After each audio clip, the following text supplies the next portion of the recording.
So, what's going on, YouTube? Lot to talk about, guys. Get on in here.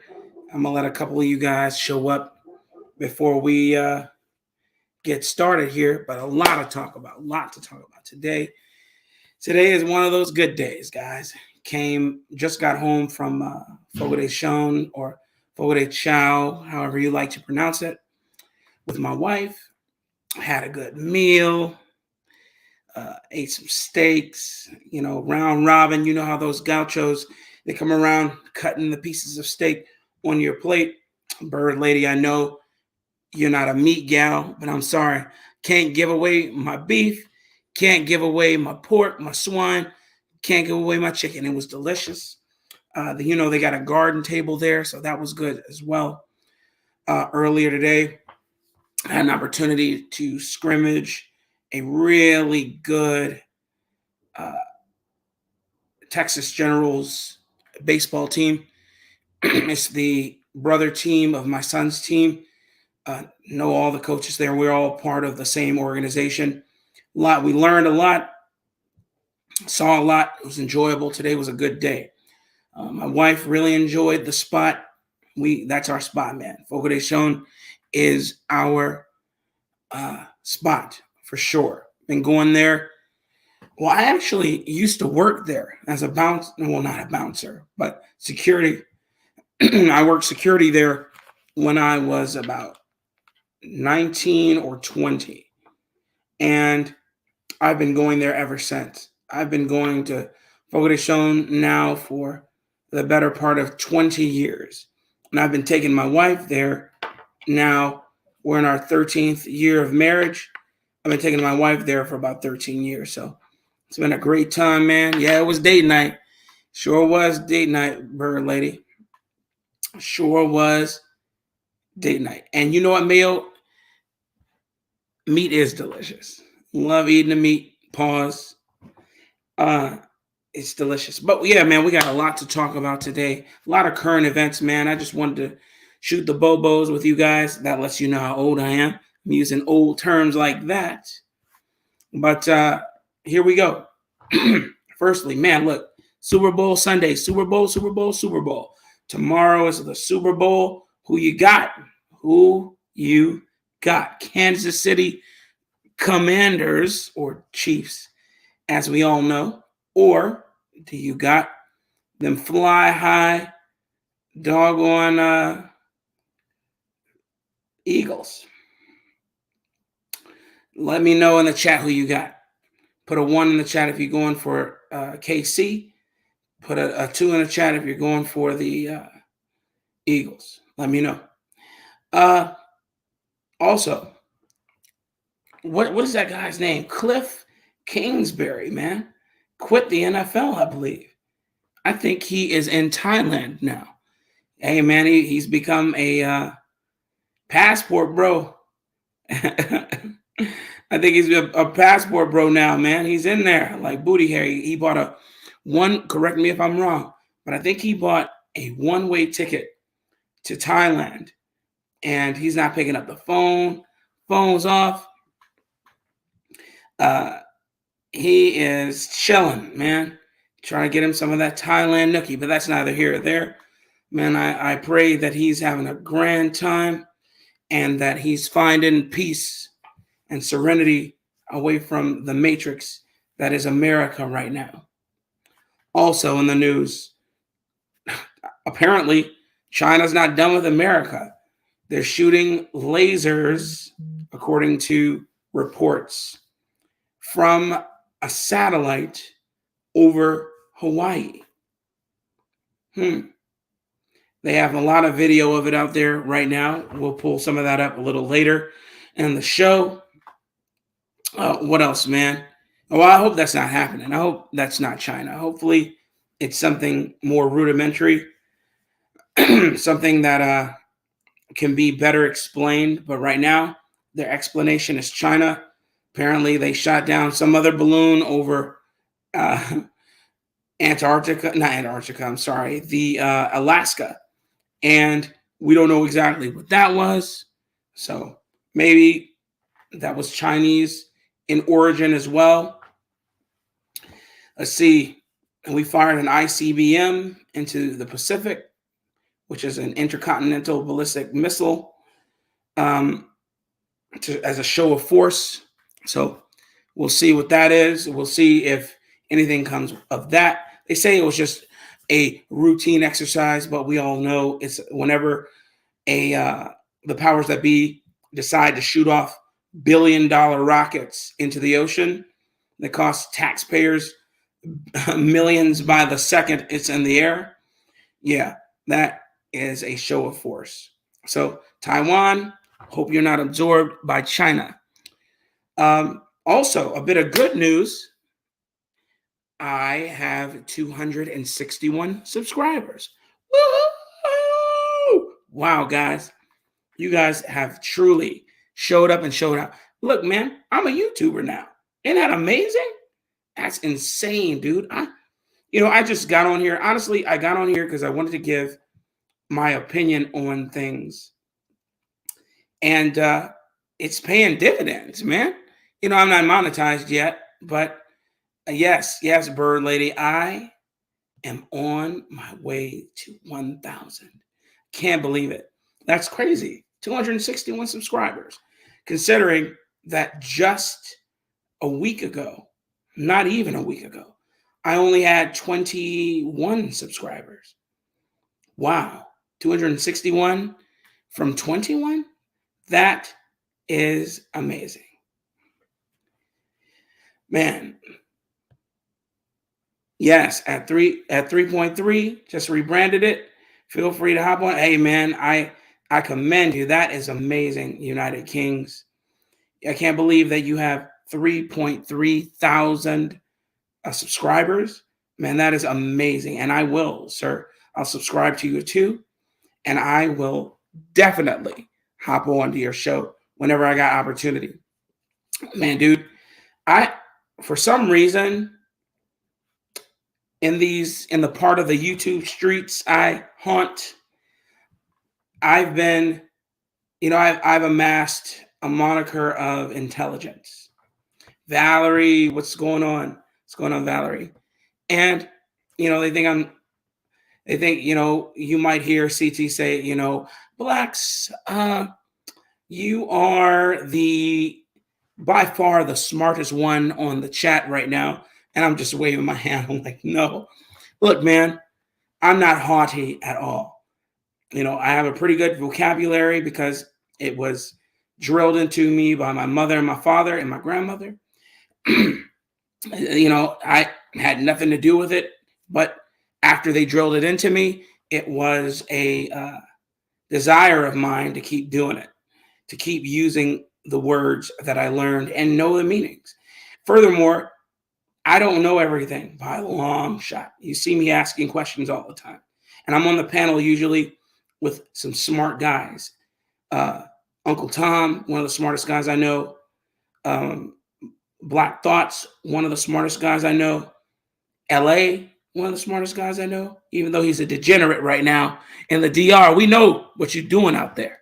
But anyway, yeah, man, I don't believe I'm smarter than anybody. What I believe, though, is that I'm well learned. I fact check. I don't believe everything at face value. And I take my time and I shut up when someone is talking, unless they're trying to shut me up. But other than that, man, so, it is what it is. I'll take the moniker if they want to give it to me. Absolutely. Let's get some admin out of the way. Hey, guys, like and subscribe to the channel. Like and subscribe to Blacks Who Defy channel. That would be, I'd be so grateful and gracious if you did so. Thank you. Also, like and subscribe to the Porch Sessions. That's something that that's our brain. That's actually Uncle Tom's brainchild. And hey, man, I'm just along for the ride, and he's graciously allowed me to be a part of it. Also, subscribe to all the channels that you see me posting from, which is also Kai's channel, Uncle Tom's other channel. Subscribe to all those places. Also, if you like what you're hearing from me, I'd love it if you guys would drop a tip in the tip jar. aka my Cash App, which is floating on the little banner under me right now in blue. It's Black Suitify, $ Black Suitify. That's my Cash App. I love it. Thanks, Black Pill Red. Thanks for subbing. I appreciate you, brother. Thank you so much. Um, yes, Valerie, I am on 3 channels right now, streaming live from 3 channels. We're getting people up in here, and I appreciate it. So yeah, I made a promise in a short that I made the other day about chili, utilizing my company's chili called Italian Stallion. So I've already said people here have been very gracious and have purchased some from me. And I really am appreciative of that. And I'm still making sales of from my abode, my headquarters, the Loudmouth Flavors headquarters here in Texas. And I'd love it if you guys would go over to loudmouthflavors.net and pick you up about 10 of them. We have 2 flavors currently. Those are Italian Stallion and Tangy Taco. I promised that if I got to 200 subscribers in that video, that I'd make the chili. So, as promised, tomorrow I'm going to shoot the video, and hopefully you guys all like it. I'm going to put it up probably that same day tomorrow, and just get ready for a wonderful experience and watching me make this chili. It's not going to be long. It's going to be short form for sure. You know, a lot of cuts, but hopefully you guys like it. And oh, I see you in the chat, Kai. As promised, girl, I'm making the doggone chili. Yes, I am. So get ready. I'm going to post it on both my channels, both Black Suitify and both my Loudmouth Flavors channels. So be on the lookout for that. Man, hey guys, you guys are showing me much love. You guys are subscribing. I see you subscribing here. Also, I see you guys coming in. Come on in, guys. Let's talk for a bit, man. Whatever you guys want to talk about is what I'm here to talk about, especially current events. You know, I love keeping myself abreast of what's going on in the world. And, you know, my main concern here is why this dude, Cliff Kingsbury, decided to go to Thailand. I mean, has he been watching the Zoom to Thailand not commercial channel? Has he been watching Richie Mack? Has he been watching Passport Bros? There's a million of them. The Check in Effect. There's Anthony Holloman, who's the most popular. There's a couple others, man. Maybe he saw them. Maybe he saw what they had, and he's like, man, you know what? I think I'm going to go to Thailand and participate in this bounty, you know, this cornucopia of wonderful things, to include women. United Kings, are you talking about the link to my channel, or are you talking about the link to my website? Let me know. Yes, Valerie, China is trying to own us. You know, they are playing hardball right now, but it's all a psyop in a sense, because like Xi Jinping and Mao Zedong said, you know, they would, well, Mao Zedong before Xi Jinping said, that they will take Taiwan when they feel it is apt for them to take Taiwan. So that's why they haven't taken Taiwan. But I can tell you, when they take Taiwan, America, you know, a siege on America, some sort of warfare on America is not far behind. Hopping in, I don't think I can do anything with your sales. Oh, no worries. Hey, look, no, let me drop the link in a moment. I'm going to put it up in about a couple minutes. I'm just rocking out a little bit, guys, building up some suspense. And then I'm going to put you guys on real quick. But yeah, I think that Xi Jinping has a motive and he has a plan, but he isn't ready to execute just yet. He doesn't have the resources, in my opinion. Uh, China is, of course, facing a banking crisis. They're also still dealing with the pandemic, and they're also, yes, I called it pandemic, and they also receive huge amounts of our GDP every year because we manufacture there everything. Their GDP is contingent upon us spending billions, if not trillions, on cheap labor there, and that's what they manufacture. I mean, that's their claim to fame, and that's why we use them. But instead of us manufacturing here, we always bring our stuff there, send it there, and it's to our detriment. As you see, we're dealing with a service addicted populace, and it's not looking pretty. Kai with the $10 super chat. Much love and support. Make a short for the chili too for us all to share. Absolutely. You know I'm going to do it, Kai. Let me say something about Kai. Kai is the most wonderful friend a person can have. She might even be the most wonderful enemy you could have because she's a wealth of knowledge. She's a wellspring of love. She spreads it. Like she said, man, she doesn't say much, but when she does, it's always poignant and to the point, and it's never a waste of words when you're talking to Kai. So, Uncle Tom, you chose wonderfully when you decided to marry Kai and make your wonderful children. And, you know, we're all benefiting from that. So, Kai, from me to you, man, thank you from the bottom of my heart for the advice you've given me so far. And I look forward to all the advice that you give me in the future. Family, man, always family, family, family. I'm gonna do the Sammy Sosa. Sammy Sosa. You remember? Maybe I'm too old. Sammy Sosa used to do that all the time. It was annoying. Anyway, let's see who's in the building. Let's see who's in the building. Alexis, thank you for speaking the truth. Absolutely, Alexis. And thank you for coming here and listening. You know, we all got to tell, we all are about telling the truth here, man. No matter how hard it hurts and no matter who's here. We all want to be in here telling the truth, not your truth, my truth, everybody else's truth, but just the truth, man. There's only one truth. And even though we all have perspectives, there's only one truth, man.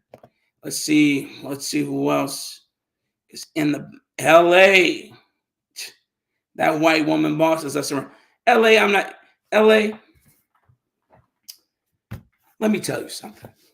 Okay? I'm not going to sit here and allow you to disrespect this wonderful woman here and a wonderful white woman at that. So LA, I can't deal with you, man. We're no longer friends. I can't deal with you. No, I'm just playing. Let's see who else is in the building. Let's see who's in the building. LA. Didn't I tell you to get lost? Didn't I tell you to get out of here? Shouldn't you be somewhere in a brothel somewhere? Right? Let's see. Gary with the $5 super chat. Tell the truth, blacks. Kai did a community service by taking Uncle Tom. Ah, yeah, she did. Hey, you know what? In light of that, guys, I'm going to drop this chat a little early, man. Hey, look, I'd love to hear from all of you. Come up, share your story, share your insight. Let's talk about it, Super Bowl, who you got. Let's talk about the ICBMs that are being fired all over the place. Let's talk about, like I said, Cliff Kingsbury. You know him, head coach. Well, wasn't he? He was the head coach of the Cardinals. Yes. And then You taking a break from vacation. Man, yeah, absolutely, man. I understand LA. Oh, snap. We got him. What's up, man? You're on mute, Yeah, how brother. you doing? I'm good, Yeah, man. sorry. It's always great to see you, man. Especially Thank you. from the UK. Yeah, bro. I got some good news too. You remember that US Air Force thing I was on about before? Yeah. I fully have emailed the guy that I got sent by Mayo. Yeah. Yeah. So that's a positive. And there's also a thing called AmeriCamp where I spend the summer in America working at a summer camp, $2,000 minimum. Very nice. Yeah, trust me, bro. I'm the least British person at the moment, but That's good, man. Congratulations to you. Yeah, I appreciate that. I'm trying my hardest to get out of what I'm in right now, bro. Literally, I had a crack and nicked my phone the other night, but I'm still smiling. I mean, that's hilarious. Hey, yeah, dude, you know what? Full on crackhead, like sunken in faced a lot. No, I'm not. You cracked your. So, you know, it's funny, man. When I was in the Army, one of my sergeant majors was his name was Sergeant Major Iyer, and this dude was from what was he from? Was he Ireland? He was Irish, dude. Yeah. This guy was bald, short, no eyebrows, and if you gave him a shillelagh and a damn doggone, what is that, pug hat, you swear he was a leprechaun. What's a shillelagh? What's that? A shillelagh, you know, the shillelagh. The shillelagh is the walking stick. It can be short, it can be long as a walking stick, and at the very top of the shillelagh of that stick is a bulbous portion, and you can use it for bashing people in the head, fighting, protection. All right. Look at that, man. I've seen one before of like an eagle thing instead of a bull. Yeah, exactly. But yeah, a shillelagh, that's the general weapon of choice for the Irish. No, I'm being facetious. It could be their weapon of choice. I just remember Irish AK-47, bro. If it's an Irishman, it's an AK-47. Exactly. That's how the Irish roll. You got some donations there. Let's not. Oh, let's read them. Jay Rillo with the $2 super chat. Secret object shut down over Canada, eh? Yep. Yeah, I didn't even know covering a whole bunch of stuff, man. Hey, if you want to broach the topic, sir, the link is in the chat. Let's talk about Mayo Monkey, $10. LA isn't there. Some sick chick out. What? LA isn't there. Some chick out there with some what? Scopolamine waiting for you. Oh man, dude. Mayo, you're out of Mayo, you gotta explain this. What is that? Good evening, Mayor. That's the knockout drug they're using on the Passport Brothers. Oh, that's what they're using? Yeah. Oh, they're getting sophisticated, boy. Black Thoughts. What's going on, brother? Black Suitify. Oh. Dang, what did I just do? Let me get on here. Black Suitify loves his flannel. Who is your guy? I'm kind of jealous. I do like, you know what? I do love flannel. You know what this is? This is an American Eagle special. I mean, it's not, but I got it from American Eagle. And I get a couple from Walmart, from Target, from where else? JCP, that's what us bougie people call JC Penney, and a couple other places, man. But the majority of them come from American Eagle these days. And they've been having sales and on top of sales, and I've been buying them, sir. Jay Rillo, my man with the master plan. What's up, player? Hey, what's going on, guys? Good. What's up, Jay? Hey, what's going on, guys? I'll let y'all finish. I don't want to just inject I'm good, man. Hey, I'm just shooting. We're flowing right now. I'm shooting from the hip. Go ahead and talk to me, man. All I really wanted to know is what you guys think about the fact that in the news right now, everyone's refusing to call this a de facto UFO. They're just saying it's an object that we shot down. We don't know what it is. You know, DOD called it a UFO.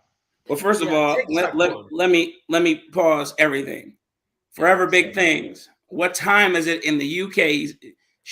First of all, let me tell you, if you see Forever Big Things, that's my wife. Oh yeah. Oh yeah. Yeah. Hello, lovely. So Over here in England, it's 2:13 in the morning. It's pitch black. You can see through the thing out there. It's pitch black, and I'm currently heating up some spag bowl at 2 in the morning on a Sunday morning. All right. Spend time with one of the best people on panels. Thank you, brother. I appreciate it. Of course. Hey, go ahead, Mayo. Thanks, Mayo. No problem, man. No, Yeah, well, there was actually another one shot down over Canada, not counting the one that was shot down over Alaska. Yeah, didn't they say they shot it down around Justin 4 Trudeau p.m. today? authorized the U.S. jet to shoot one down over Canada. yes, an F-22, right? Yep. Didn't they That's say they crazy, shot it man. down around 2 p.m. today? Yeah, I the think. latest one. Yeah. Now they're still calling it an object. From what I heard, though, what's the Pentagon press secretary's name? Kirby, right? I don't I know know. his last name is Kirby. But he said that from what they know, the object is about the size of a car, so it's not very big, just like the other one. But it They was said it's smaller than the spy balloon that we caught last week. It says So it's cylindrical. It's not a balloon. It's cylindrical, like a cylinder. Yeah, it's just. what's going on, LA? ALA. I'm just tired of it. This one, it almost sounds more like a blimp type observation device that let loose. Yeah, for sure. Where are they letting it loose from? You know, China. where are they? Have they tracked trajectory? I mean, obviously they can easily do that. So, where's it coming from specifically? And why do they believe it is from China? Instead, and then this one, they didn't even say it was from China. This one, they say, "Oh, I don't know. I don't know exactly what it is." It's all I heard in all the. The only two countries that it could have came from would be Russia or China. But why? Because if it would have went into their airspace, they would have shot it down too. So, are they the only ones capable? Is the question. Because I'm saying. It doesn't make sense that this thing flying so low just evades radar until it reaches our sovereign land. So they talked about that. But actually, we can't do anything about it until it hits our airspace. So they I'm saying they're acting. I know. I understand that. What I'm saying is they act as if it is a surprise instead of saying, yeah, we've been tracking this thing since it was, midway in the Atlantic, and apparently, we acted when it got over our land. Go ahead. Well, we don't keep our old. The problem with that is our old. Oh, go ahead. Go ahead, Mail. Go ahead. We don't keep our old satellite system and our radar system operable like we had during the Cold War. You think so? Yes, I know so. But why? My brother's Air Guard unit would they did all the Northeast tower repairs for the communications towers, and all that stuff was cut down shortly after 9/11. So from what I've heard so far is that our satellites are more attuned to tracking really fast moving objects like missiles, rockets, and fighters, and that because the balloon was so slow moving, our satellites in space couldn't detect it, but the ground to air radar were the facilities that had to detect it, which is why I was able to get so far into our space. This time was different though. This one, the early warning system in Alaska apparently was able to determine where it was, and that was a ground to air radar system that found it. And so you got to also figure all of our radar algorithms and our alert algorithms are all based on large metal objects, the size of planes. You know, there's nobody sitting there looking at a radar station anymore like there was in the old days. Unless it's aviation, like planes and that. You got to have someone watching that all the time. That's only in Class A airspace, though. That's only in airspace that's actually around a large. I'll defer to you, Mayo, when it comes to airspace and all things aeronautical in nature. You know, I know nothing about that stuff, but it just baffles me that with all of this technology we have and all these radars and means of tracking small objects, that we somehow always miss something that is as large as a small car, or the other one that was large as how many school buses was it? 3. But that one was also operating in non-commercial airspace, which is airspace above 50,000 feet. Anything above 50,000 feet is military only. So if it's military only, why would it not be tracked? Because 3, you know, I know it was slow moving. I heard that argument, but something that has something hanging from it that's 3, that's the length of 3 school buses, that baffles me. Because let me ask you, if a plane, a commercial plane, say it haphazardly decided to ascend beyond 30,000 feet into 50,000 feet territory, would the military know immediately? If it passed that 50,000 feet barrier, probably. So within the continental United States, right? And then but it's also because it's being watched through the entire flight. It's not just radar, right? It's radio. There's all kinds of systems out there tracking these planes. Right, and it's pinging all types of systems as well. Yeah, I get it, but I'm just saying, you know, I you know, things don't. It's not feng shuiing to me, because they get on you about signals, you know, errant signals that may interfere with FAA signals if you're too close to a doggone, I don't know, you're too close to the airfield, and you turn on something that, you know, a signal dampener, and then now everybody's scrambling trying to figure out what it is and how come it's on. You know what I mean? I'm just trying to figure out why this is so feasible. Why is it plausible? It just because it's not expected. Hold on. But you would think. Wait, one. I know you. One second. But I'm saying, if it's not expected, how is it not expected after 9/11? Because it's a balloon. But still, they said to us that these airplanes came out of nowhere, blew up buildings, and you know, that's if you believe this. No, they didn't come out of nowhere. They took off from U.S. airports. They did, but they said Saudi Arabia.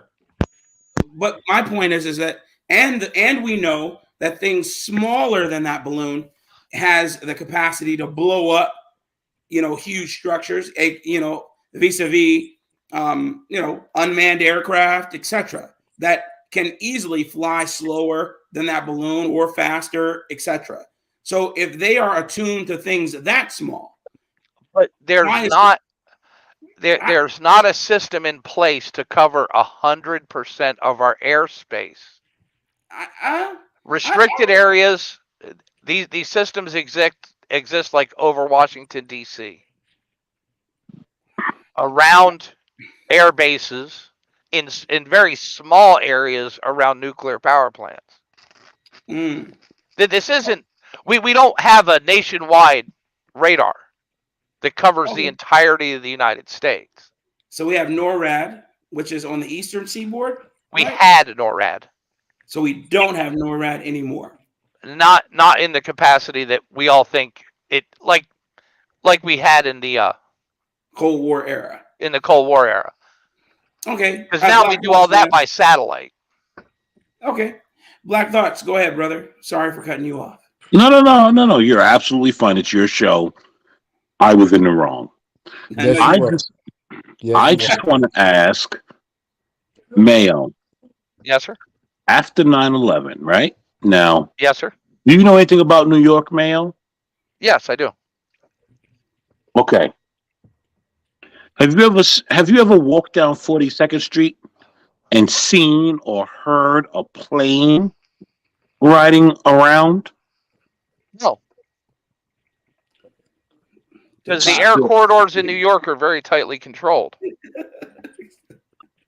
Okay, so now we're talking post 9/11, correct? Yes.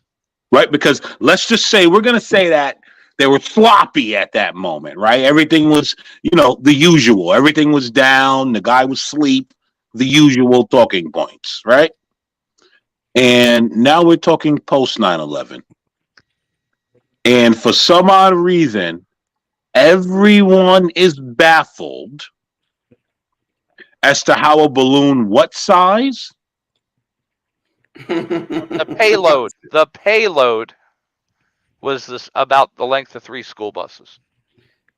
And nothing picked that up because we don't. Hold on. Listen. Right. I'll listen to you, Mayo. Right. Yep. Just please let me finish. Because a balloon the size of 3 school buses, it didn't ding anything. No one wondered. Now, where in the U.S. are they selling 3 school bus length balloons? May I step in on this one? Hold on. I would just like to land the plane. I just right? needed to clarify some things about the U.S. aviation system. Okay. But hey, Land the you can plane, Black go ahead. Thoughts. So, for us to act like this is just out of the ordinary, out the blue, nobody noticed it. And first of all, what fucking balloon is coming from China on pure air all the way to America? Don't fucking piss on me and tell me it's raining. Do you know Japan during World War II actually firebombed America using balloons? Yes, 1945. 6 people died. The point that I'm making is that we're not in 1945. People keep. We didn't advance since then. Now, the one thing that I want to say is, to me, it's all a fluke. It's all to get. We are at almost $1 trillion budget, and we can't notice a balloon. Don't bend me over, please. Do what? Don't bend me over. No lube. Bro. What you gonna do when they bend you over, me? Hey, Black Sheep, go ahead, brother. I mean, Okay. they. Oh, you saw that? Thank you. Yes, I did. Yeah, was you trolling? I have a fan. I'm proud. Were you trolling this morning when you kept on saying they? Yeah. Oh, okay. Well, at first, when she started Don off, I took that kind of seriously because I didn't know how YouTube would react to a girl ODing on live, Oh my god! So that's why I told Cheeky to take her down, but for some reason he decided to bring her back up. But That's crazy. Then I started trolling. But anyway, wait, what? Someone OD? It was on Fight Club. It was crazy. It went left quick on that. I don't know why. CT kicked it off, but that's neither here nor there. He definitely did that fucking. Man, CT ain't kicked that shit off. I'm not letting y'all put that on CT. He definitely kicked that No, off. he didn't. That whole panel. It was him and that African dude that started that shit. Yeah, CT didn't kick it off. It was whoever the African dude was. He was being facetious. And Black Sheep should have told his queen to go take a nap, and he didn't do it. I did multiple times actually, but the queen will do what the queen wants. The queen will do what the queen wants. But anyway, go ahead, Black Sheep. Broach. So, Black Thoughts. How did you come to this conclusion that ground penetrating or air penetrating radar, or however you want to describe it, can pick up something that requires next to very little an electrical output. So the question I ask is, it's a quote unquote spy balloon, right? Yes. So is it just air in a piece of rubber like the regular balloon? Yeah. So how is just air in a piece of rubber and nothing else making it all the way across the seas? And now if it's a spy balloon, normally spying on someone revolves around having what? Equipment, right? Yeah. So these balloons just full of air with no equipment in them, unless they have cameras, air thin. Have you seen a picture of this thing? The sensor pod under it, underneath the balloon, was what was the size of 3 buses. And so it magically made it all across the airspaces without anyone catching it. Well, yeah, that actually happens quite a bit because if you look at modern Wait, the military equipment aircraft, was the size of 3 buses and it made it to Montana? Yes, and it's actually steerable too. They could fly that thing remotely. Yeah, they when they bought it, they saw the propelling equipment actually on the sensor pods. And When they all got the it. satellites didn't catch this. Nothing caught this. It was our satellites were, they talked about this earlier today on the news. The satellites in space didn't pick it up because it was too slow, and they usually pick up things like rockets, missiles, fighters. Things that are really fast moving is what they normally pick up. So they can watch me beating my dick, but they can't catch a balloon in the air. Black Thoughts, you're obviously moving faster than that balloon with your Definitely.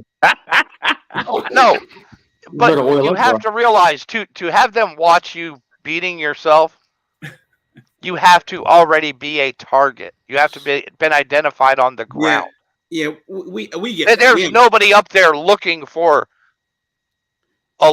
any license plate. They're looking for a particular license plate. Not according to Eric Snowden. Place. Not according to Eric Snowden. Is that what you said, Black? Yes. Hey, look. Point that I get both arguments. You know, I understand they're not. It's not an all-knowing God. It can't divine what everything is doing. But I just don't believe them. I don't believe that they couldn't have tracked this from wherever. It's not that they. It's not that they can't. Okay, let me rephrase my point then. I don't believe that they didn't know where it was at all times. I don't believe that they would that they just allowed this to happen and they just picked up on it when it was over Indiana. You know, I'm being facetious. I don't know when they picked it up. But I'm just saying that with all the information we have about all the countries and sovereign nations that do not like us, I can't believe it. I don't believe that this is the straw that broke the massive Campbell's hump that is America.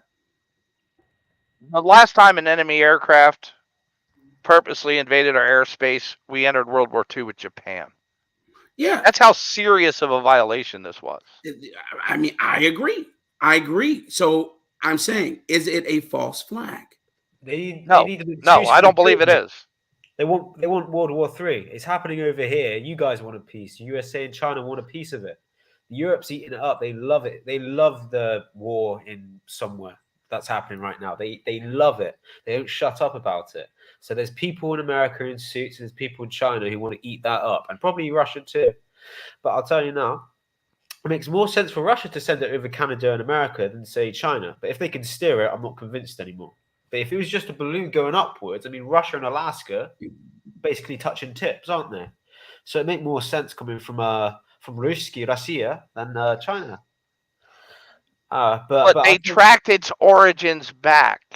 Yeah. Because you have to realize everybody is in this mindset of a World War II movie they saw with a guy sitting at a radar scope. No. I don't know much about it. That doesn't exist now except in Class A airspace. Well, where this thing came through is not Class A airspace. Well, Class A airspace usually goes off of what is Airports. It goes Class G, which is about 700 feet above the surface, and Class E is everywhere else outside of that. Class C is up to about 4,000 feet and 10 miles from the center of the airport. Class B goes from the surface up to 10,000 feet from the center of the airport. Then you have Class A, which is that'd be Class G again, because that's where the general commercial aviation fly. Yeah. And then above that you have Class A, which is the military authorized personnel airspace. That usually works via the military, and they track that through what's the code? Transponder codes. So if you're going to fly IFR, which is Instrument Flight Rules, you would receive a transponder code, which allows them to track where you are at any given time at whatever specific altitude you decide to fly at. Now, the U-2 spy planes and the SR-22s had a special film that they used on those aircraft to essentially be invisible to any type of radar detecting equipment, which would probably be what they used on the spy balloon, as they are calling it. Blacks, I dropped a link to the picture in the back chat. Okay, yeah, I was just pulling up one. Let me see if yours looks better than the one I got. Oh, give me a second. Yeah, most likely it was also made, and because this thing actually, it's not a balloon as you would think. This thing had a very light, probably plastic frame inside the balloon also. It's not just a hollow So it balloon. made it 8,000 miles. I just okay. Let me see. Give me a second.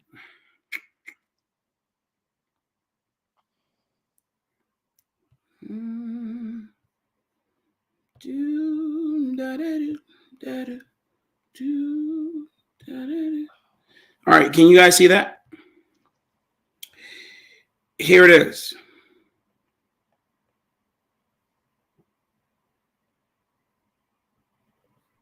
And each one of those segments is supposed to be a school bus long. That's not on TikTok. Like, I don't believe that. But there's also a system, because we launch weather balloons that operate at these atmospheres too. Right. And there's an international advisory system for where these things are located. And these things were never entered in that database. Mayo, you believe this is purely just an explorational weather balloon meant for meteorological study? No, not at all. Not at all. Okay. All right. I wasn't sure because I know you said you don't believe it's a false flag, so I wasn't sure. Oh no, I don't believe it's a false flag. I believe this is reconnaissance. Right. That's what I feel too. I mean, it just like the lasers in Hawaii. There's something in that area they want to know everything about. Yeah, that's interesting. What materials or minerals or resources do you have that, say, Asia or the East don't? Because, like, in the Middle East, it's oil and that. But, like, what does America have that they would want so badly? Resource-wise. Well, we have the blast. It's not always about resources. It's about world power. Yeah, well, I guess it makes America look weak when you let in multiple balloons into your airspace and say, "Oh, we didn't see anything." It does make America look like a laughingstock. But the thing is, America won't take that, and they'll go retaliate. We do got a president that's 104 years old, so Oh it's yeah, not like he's looking real strong right now. Anyway, absolutely. Yeah, with a half operating brain. Sleepy Because you'll boy. notice nobody tried this stuff when Trump was president because he was unstable. Mayor, I just don't put it above this government to not do it themselves. Like, it's just such a coincidence that all of a sudden now this is happening during these midterms and everything else. But once again, how many people would have to be involved? Not very many, obviously. I mean, how many people was involved in the murder of JFK? Thank you. How many people shot him? They say a magic bullet. There was like 2 or 3 snipers there, and you'll believe it's Lee Harvey Oswald. I don't know, Mayor. I mean, you don't think it's above the possibility of them doing something like this? This regime, not any other regime. This one exactly, though. CIA, maybe, in my opinion. Yeah, because Joe Biden is actually very friendly with the Chinese. Facts. The Chinese have video and pictures of his son in compromising situations. Agreed. They've given the Bidens millions of dollars in loans they don't have to pay back. Yep. So what was the name of their think tank out there at Pennsylvania? Where they found all the other classified documents. Classified documents, yeah. And they realized they had received large sums of money from China as gifts to further studies done by the Penn Biden Center. Yes, the Penn Biden Center for diplomacy and global engagement. It's like saying, New World Order. Arrest me, I'm a spy. I mean, how can they,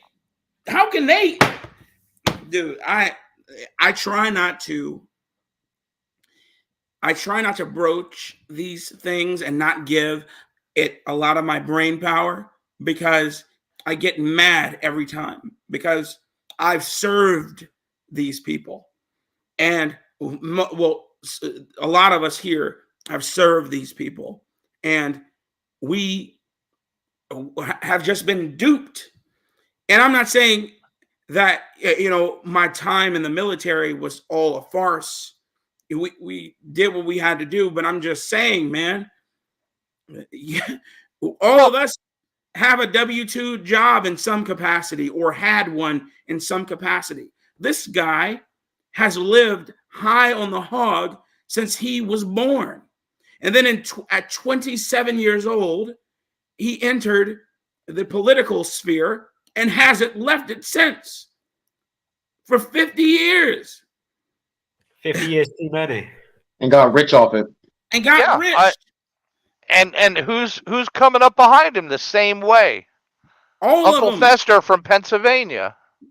This dude never had a real job in his life. Yes. I'm just saying, he's just one of them. Yeah. That guy, Kevin Federline, or whatever the heck his name is about to die. And these idiot shills voted that bastard in.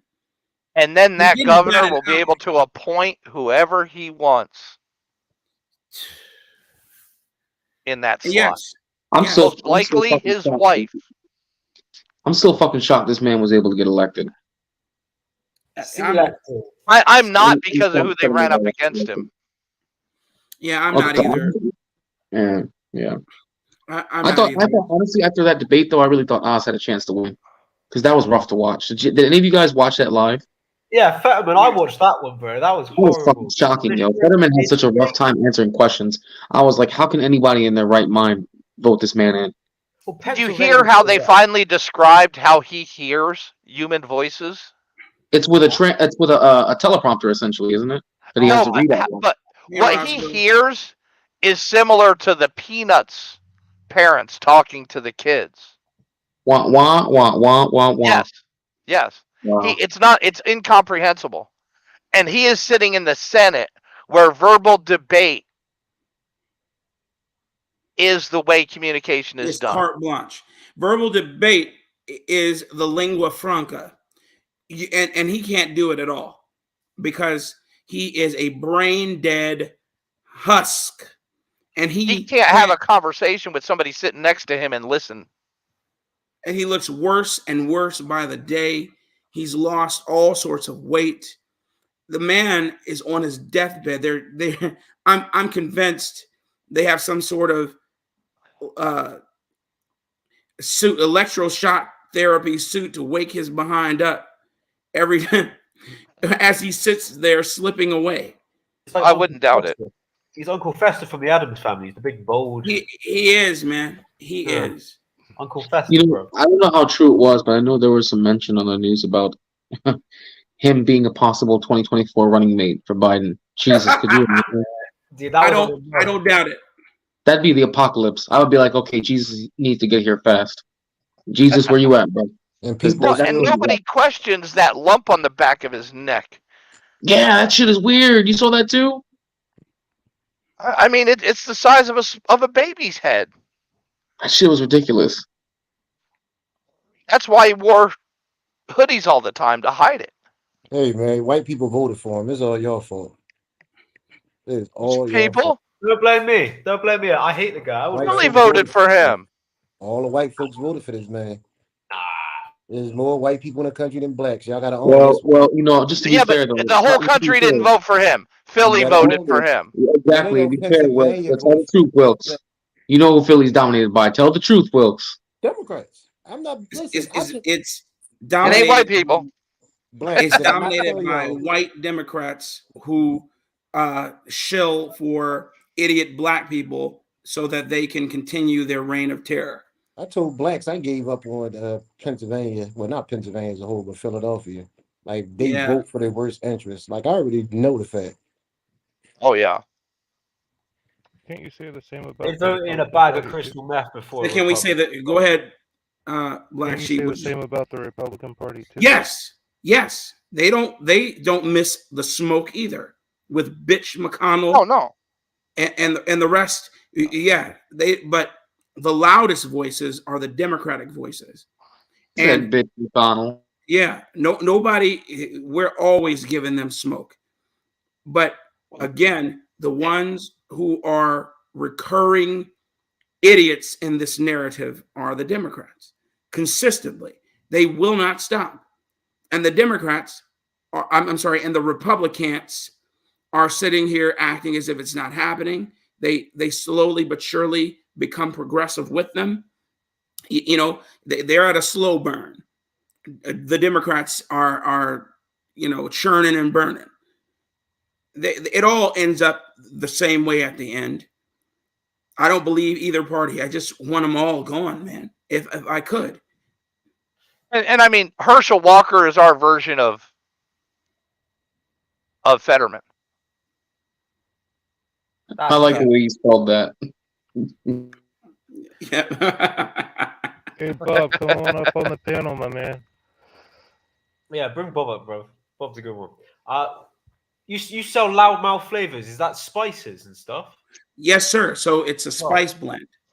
I got to tell you now, I have some Smoke and Bones Fire Diablo hot sauce to put on my flavorless spag bob. It'd be even better if I went to loudmouthflavors.net/shop and was an American citizen in order to purchase such great spices.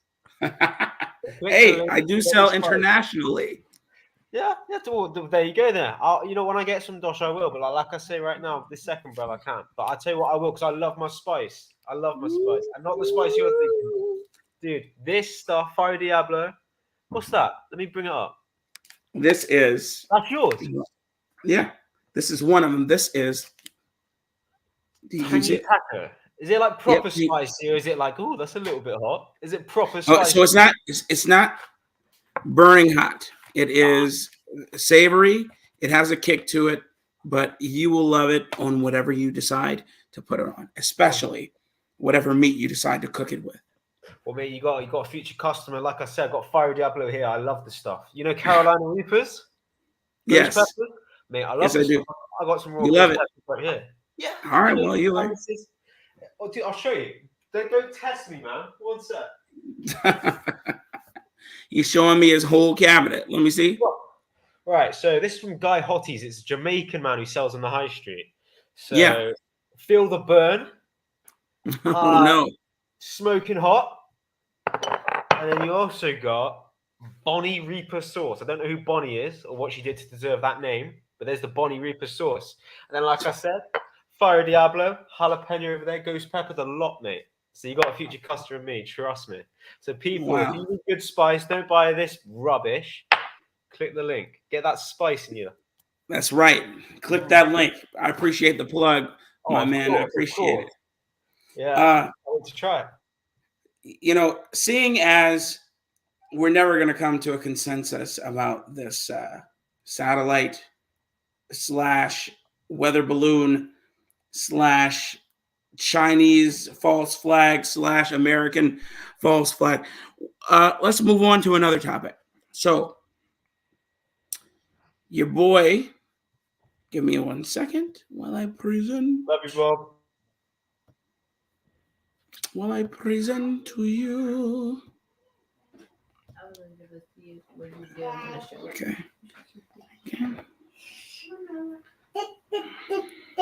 Hey, Nana. Come on. Let's go, Papa.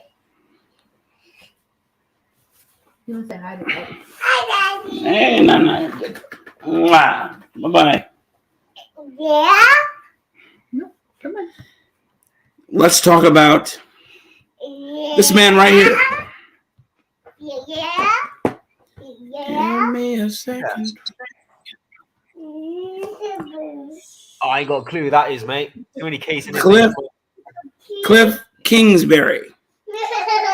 Now, they fired him after giving him a 5-year contract with I forgot how many $1 million. Why do you think they did that? Because he was a terrible coach. And the Cardinals were ass. Him and Kyler Murray didn't get along. And Kyle Murray got injured, but that didn't help things at all. Kyler Murray bitched him on the field. The end of it when Kyler Murray was yelling at him at one of the games. I can't believe it. Yeah, it was crazy. It was the worst thing I ever seen. I mean, he talked to him like he was a child, and this is a coach. Honestly, he should have benched his ass on the spot for doing that, and probably gave him at least like a game suspension. Well, you guys are going to have to explain to me. I do know Spook Ball very well, but I haven't watched Spook Ball seriously in a very long time. So give me the rundown, whoever knows, why he talked to him like a child. It all started at the beginning of the season when they gave Kyler Murray a huge contract, and part of the contract was he had to study a certain amount of hours, which is ridiculous, and that made Kyler Murray look stupid. The problem is Cliff Kingsbury told everybody, kind of slipped it out and told everybody, and Kyler Murray didn't like that. But instead of him being an adult and actually learning the game and not being a dumbass, he just started being defiant. And because he got the money, what's cheaper, to get rid of a coach or a quote unquote franchise quarterback? Well, So, we learned I still really. think that, I'm sorry, go ahead. I was going to say, we learned real quick that he wasn't a franchise quarterback with the amount of injuries he received and the fact that he couldn't make a completion after his phenomenal season the year before. I still think he has the potential to do that. I mean, Kyler Murray is very talented. He's athletic. He's very athletic, very talented. But the thing is that he really has a passion for like Call of Duty more than he has a passion for learning his playbook. He just may be a naturally gifted player where he can just like pick up the game really well. But anytime he would go up against a team with a really decent defense, you just saw how much that offense got ripped apart. Every time. And his one game couldn't make up for it. Go ahead, Mayo.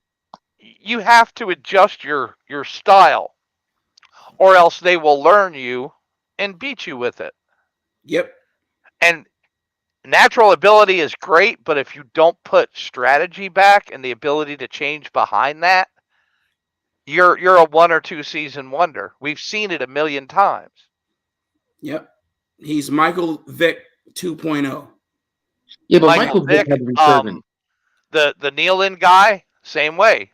Yeah. Once they learned him, they ate his lunch, and he could not adapt on the field. I will say, in defense of Michael Vick, he had a resurgence when he went to the Eagles. I would say that And Kyler still Murray. didn't win the Super Bowl. True, that's true. I would say though that Kyler Murray probably would be more comparable with his trajectory to RG3. And RG3 was super talented. It was super talented when he started off with the then Redskins, and then when he got a chance and went to the Ravens, I think what was it? The first year that Lamar Jackson was on the team, he got a chance to start, but then he got benched immediately after. You know, football is a cruel mother, you know. NFL, I should say, is a cruel mother, and they don't care about anything that's going on. But this guy was foolish, and is still obviously foolish with the way he's handling his tenure here in the NFL. And they say he's 5'10". That means he's 5'8". Okay, athletic. I don't care how athletic you are. Like Mayo said, when they learn you, there's nothing you can do except adjust. You got to move. That's why. What's that bastard's name from the Patriots? You talking about Belichick? Not Belichick. Brady? Yeah, thank you. Tom Brady. He's on the but he's gonna end up. I know he's on a different team, but I mean, huh? He's in the He's Buccaneers. gonna end up doing retirement with the Bucs. Yeah. I know, but I'm saying that was the reason why he had so much longevity, because he was always learning, always changing, and plus he had a really good, O-line. But it was because those are the guys he chose, he protected, he took care of. He learned the game and changed the game in many respects. This boy, like you said, he had a propensity for Call of Duty more so than playing NFL level professional football. So they decided to get rid of Cliff because they wanted to run with this bastard. Wow. We've seen owners side with stars over coaches before, though, and it never ends up good. Man, hey, B-Rad, that is a great question, bro. I am so serious when I tell you, I do not sit down and watch spook ball. How many coaches fill seats? Not a damn one. Exactly. I thought the Cowboys and the Eagles were meant to be real good. Like they pack out stadiums. Eagles and the Cowboys. Well, the Eagles are going to the Super Bowl, so I mean, you could say they're good. Do you mean like in terms of putting asses in seats? Yeah, because I can tell you right now, every time that rivalry goes down, their stadium capacity. Hells out, man. I thought the Dallas Cowboys are meant to be like the big boys, and like there's always sold out stadiums. Well, you thought wrong. Yeah. Well, as I said, football. Keep in mind, their stadium is like I think the largest in the NFL. They can have a capacity of like 100,000, something like that. Stadium, beautiful. It is. I'll tell you this, man. I may not watch football as much as I used to, but I still keep up with them Bears, boy. Still keep up with the Bears, and I can't wait till they stick it to Lori Lightweight, aka Beetlejuice, BKA Master Splinter, when they leave and go to Arlington Heights and build a nicer stadium there. Forget Soldier Field. As much as I hold a reverence for that once historic landmark, I don't care, man. Chicago's a doggone garbage trowel anyway. So don't talk about my city like that. Hey, brother, it's my city too. It's where I was born and raised. But it's still, I repeat, still a garbage trowel. Well, hold on. Blacks will defy. Is BKA a thing, or did you just make your own language up? BKA is a thing, better known as. Okay. Like listen, I had to check. I had to ask. No, I get it. I just had to ask.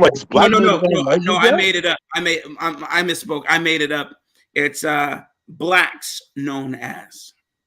I can't say that. Oh, Stop so it.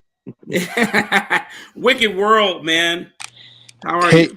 hey, blacks, but you know, a lot of the fans, the Bears fans that go to the games are from the suburbs anyway. Wicked World. First of all, I already know you're from Chicago. Why Yeah. you got the Phoenix Suns logo on your as your avatar? He likes winners. I'm a Phoenix fan now. At the Durant, you know, we're Let gonna me win. get you. Let me get you up out of here. Okay.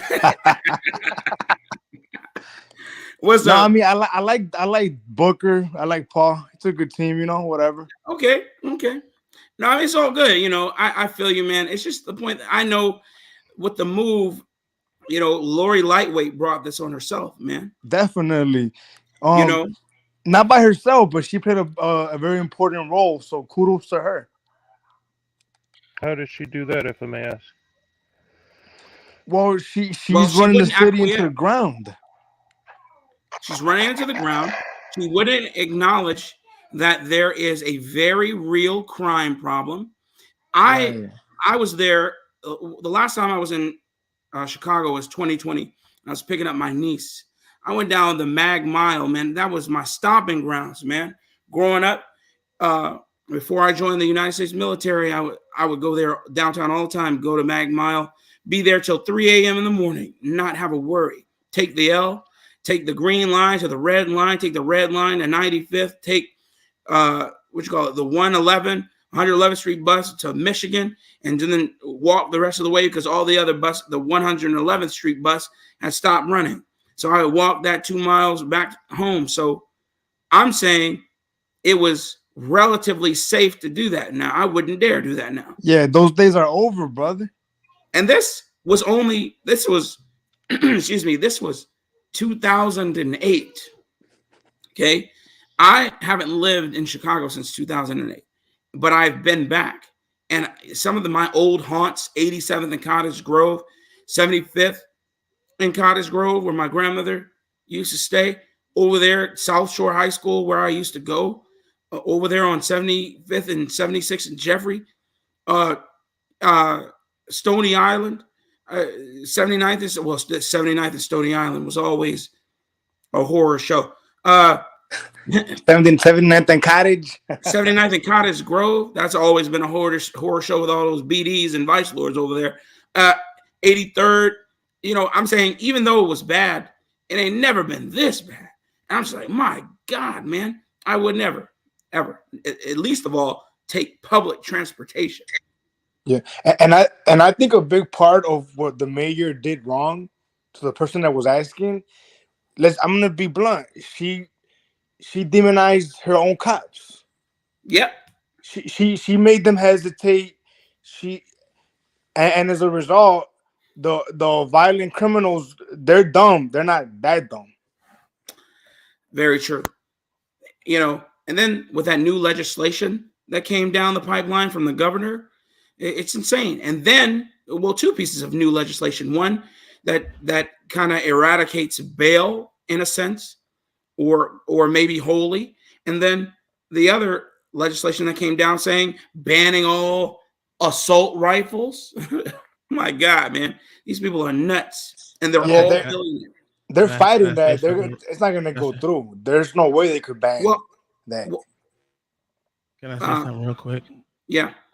I don't want to stump on y'all parade, but Chicago's full of fucking idiots. The whole goddamn state sucks. They got a dumbass mayor, dumbass, governor. We'll keep going. I don't know what it is about just the whole part of Illinois that they can just let it go into the dang river or lake or whatever. What do you call it these days? Lake Michigan. Lake Michigan. They throw them in the lake. Well, I'd be hard pressed to disagree I'm with messing with you guys. What's going on, guys? How y'all doing? Good, man. I've been holding it down. Oh no, you doing a good job. I've been over here watching. I just been cleaning my desk off because I got my wife's hers together. She got hers clean. I can't let mine be all dirty and it dusty and everything. You can cough in here and everything over here. Dust is fly. So I had to clean it all off. Illinois does. You're doing a good job. Illinois does suck. Long shot beats. It does Absolutely, not suck. it does. It does not. But if you had the keys, Flex, what would you do? How would the city look under your administration?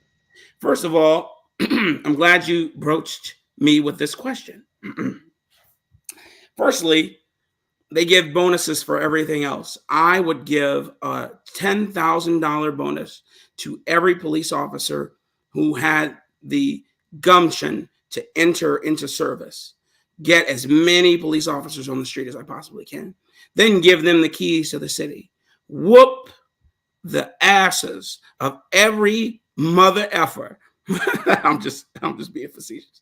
But seriously, you have to empower your law arm. You can't allow people to run carte blanche and then utilize the system to get out of it. Like we're facing right now with, well, not me, but like what's going on with Kim Foxx allowing, multiple felons out based upon one police officer who was working in the Ida B. Wells and saying that he accepted $5,000 a day.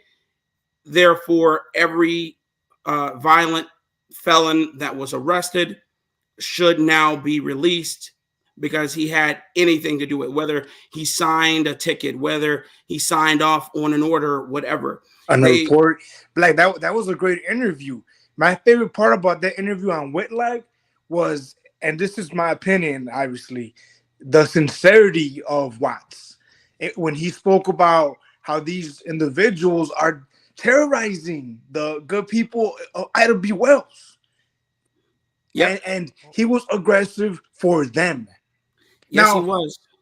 Now, it's ugly out there. You know that, right? Unfortunately, some innocent people might get in the mix. Maybe, I don't know. But we know that they're targeting the violent motherfucker people with guns. Anyone, you can't argue against that. It's a fact. Hold on. Can I say something real quick? Where in the hell has Wicked World been? He ain't been over here in like almost at least 3 months. Wicked World, aren't you usually what's going on, brother? Aren't you usually on what's his name's channel? Ag Nation? Yes, Ag, yes. That's the first time I saw you. Oh, okay, yeah. Usually when I can, I like talking to Ag. I know he's rougher on the edges, but I appreciate his honesty. Yeah.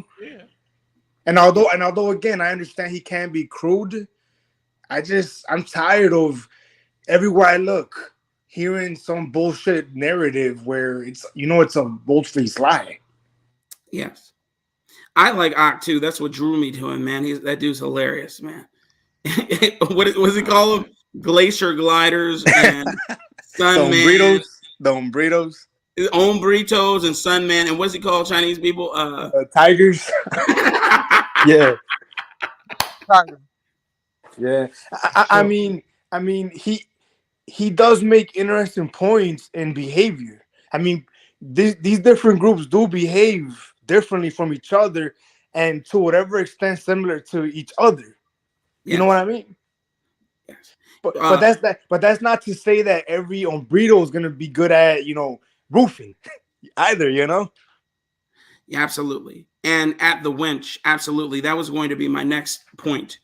That you empower your constituency, you empower the people who have to live under whatever regime by allowing them to arm themselves, by moving out of their way. Now, because we live in a democratic republic, there has to be rules, of course, but there should be minimal government. Growing up in the city of Chicago, I'll tell you, it's the streets are paved with blood from older men and older women since the 70s and beyond. Well, since before then, but since the time that my parents can remember, they were all born in early 50s, some in the 40s, and them coming up, my grandparents coming up, etc., moving to that city in their younger years, and then watching the city go from, a pearl in the Midwest to what it is now. It's insane. These older men and women are constantly being found at fault for scandals, spending millions of dollars. They get $1 million stipend every year to spend on whatever they want, unbridled. They get paid. I don't know what they get paid yearly now, but when I left, they had just approved a pay raise of $175,000 a year. And Mayor Daley is no longer there. Therefore, his rule, which was all city employees and elected officials had to live within the confines of city limits, that's no longer a thing. So they can live wherever they want. But even when it happened, they would maintain a shell house in the city and live out in Olympia Fields or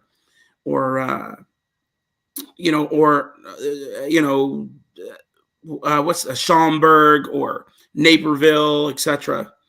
And never would they deal seriously with their constituency.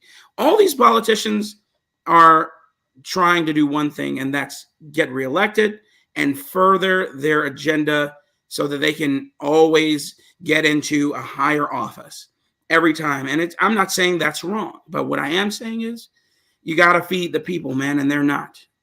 We're all getting rubbish on a plate with a candle and calling it birthday cake. Absolute rubbish. Well, especially now when it's so easy to be in politics for like 5 years and you're already turning into a millionaire.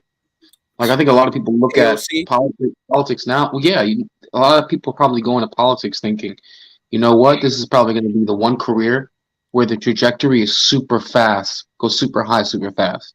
Yeah, and that's not even including the insider trading. That's just from the kickbacks you get from the trade unions or the lobbyists that want your vote when it comes to the floor. Absolutely. And that Lori Lightfoot poked the bear, man. This woman, everything she's done has served to seal her fate. But what I do believe is I would not be surprised if she got a second term. No, if Kim Foxx could win a second term, anything is possible. Yeah. This is Chicago, after all. So Kim what's Foxx, stopping you my God. for running for office and implementing those changes yourself? Say again? What's stopping you from running for office? Well, you got to echo. Because wait, who's in? What was that? Anyway, That was me. Okay, cool. Fucking Tom. What stops me? I'm not a narcissist. I won't ever, join running for city official or state official or government official. I don't have the desire to do so ever. Never have. What I want to do is allow the laws of the land to work, and continue to vote for those who I believe can make effective change and leave me alone. So I want to be left alone. That's it.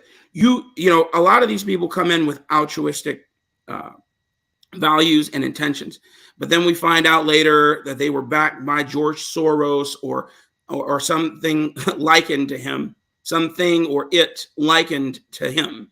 And then we're right back at square one, where this society that we call America is no longer what it was, where it was formed by bankers and shop owners and people who were never meant to live a life of politics.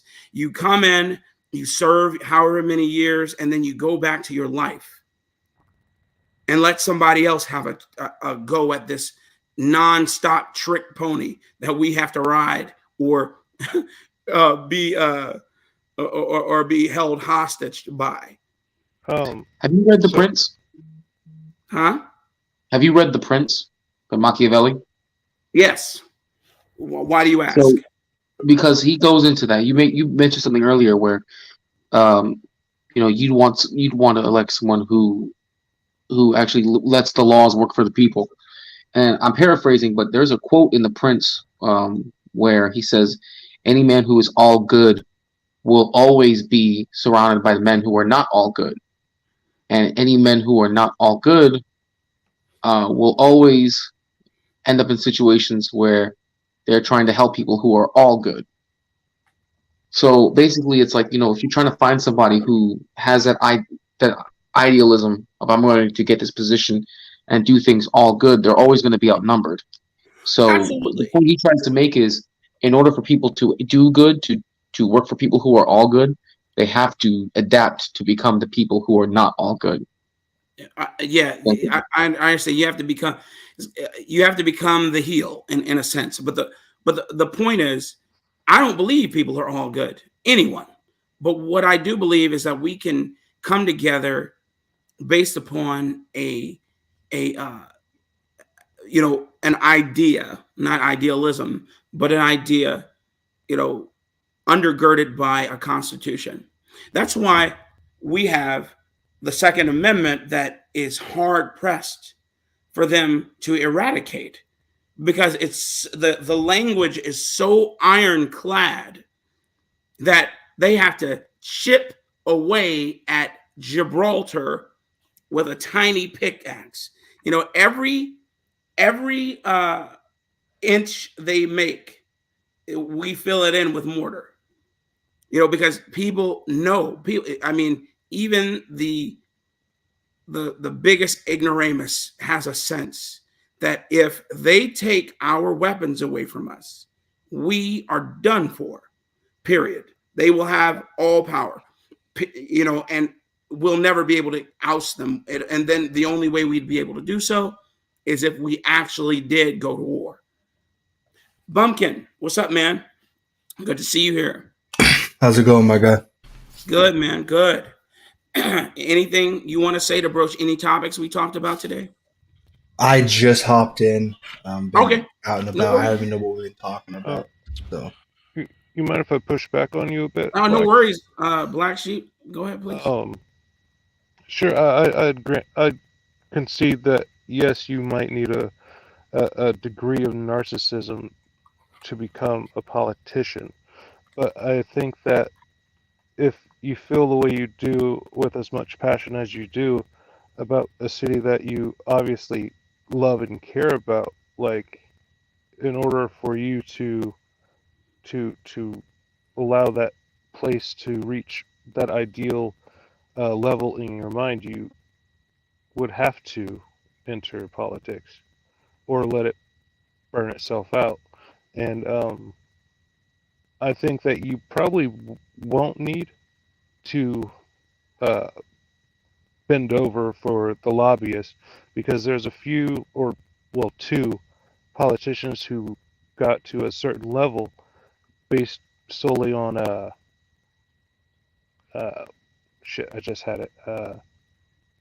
grassroots campaigning, i.e. Bernie Sanders and Donald Trump. Bernie Sanders believes in the proletariat. Hold on, not what he believes, but what he did. What he did was unheard of. Okay, go ahead. What he did was mainly his basic funding was by the people, and Trump, to some degree, was also by the people. Absolutely. I concede to that point.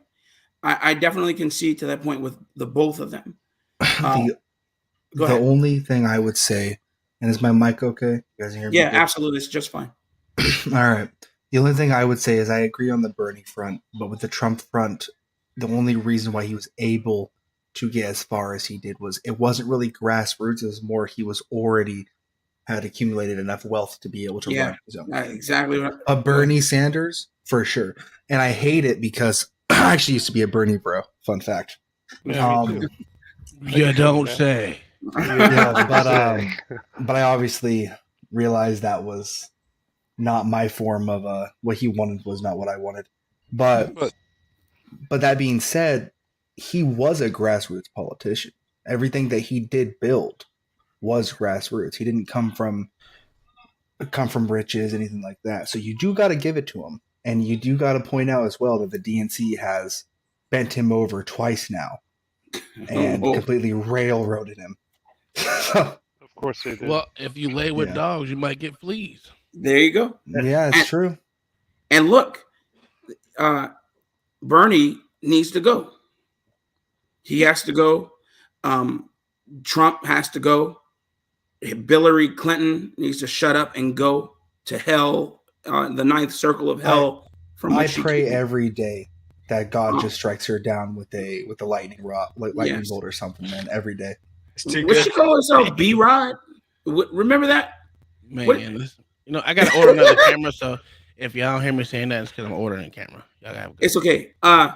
Point I'm making is, to your point, Black Sheep, I believe Chicago has reached its zenith, and it has to go in a sense. Either it has to go, or the people who have been in power for the last 20, 30 years have to go, so that new blood can get in there and we can see what they're about. Sorry, go ahead. No, and I'm saying that, and that goes for all the people that currently hold office within the all diaspora of the United States, because I'm just saying, back to my point, it wasn't meant for you to hold forever. And to your point, an office for you to hold forever. And to your point, should I run? I mean, if I ran for any office, the thing, I would be so radical, they'd have to either restrain me or assassinate me, because what I would be saying would be considered so radical, because it goes against everything that they believe in. They'd have to find ways to get rid of me, whether it was assassinating my character or just outright assassinating me. And then let's say I did somehow, by the grace of God, make it in. I would do and say things that would rock everybody's. Like I said, it's nothing crazy, but I just would not acquiesce. And then I would go, because I know that I don't want to be there forever. So if every if every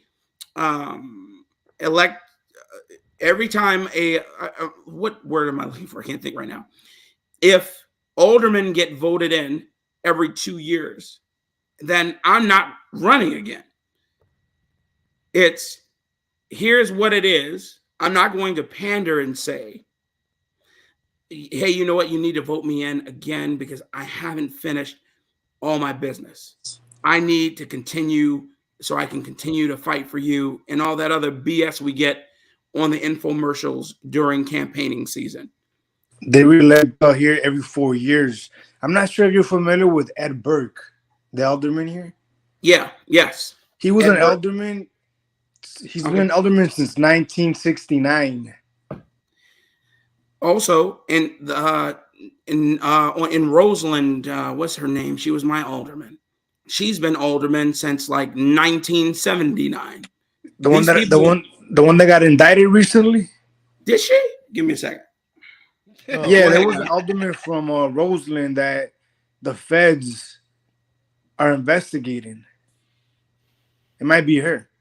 Yeah, it has to be her, because she hasn't died yet. So is it Smith? I can't recall. Well, the new Roseland alderman, I think, is it's a guy, right? Yeah, Anthony A. Beal. But right. Old one, yes. If you're talking about the one before him, which is an old ass woman who lived on my block, yes, and her sons work for the Chicago Trash Authority. I remember them. There was a controversy involving one of her sons. Yeah, I know the one. Absolutely. These guys were selling drugs out of the. Anyway, these guys were really bad, man, and they've been that bad for years. The point is it's rotten to the core, and it all has to go. And unfortunately, whenever there's war, the innocents are the ones who suffer. So did you guys watch the State of the Union? Yes, we did. Unfortunately, we talked about that a couple of days ago, and it was terrible. It was absolutely terrible. I'll give him 2 points. Go ahead. When he talked about big tech, and when he talked about fentanyl that that his people caused. But other than that, it was all terrible. It was all terrible. Yeah, but the big tech thing came from the Democrat. Like, he was just talking. That's what I'm saying. It was all. I'm saying. I'm just saying. I agree that big tech needs to be dealt with. But because they're saying something against him now, when they were just silencing all conservatives, it was fine. It was nothing that was need to be said. Exactly. So, exactly. No, I agree with that. I agree with that wholeheartedly. Like, he was just talking. Like, he's not going to. I mean, they sponsor his campaign. Yeah. He's just talking, man.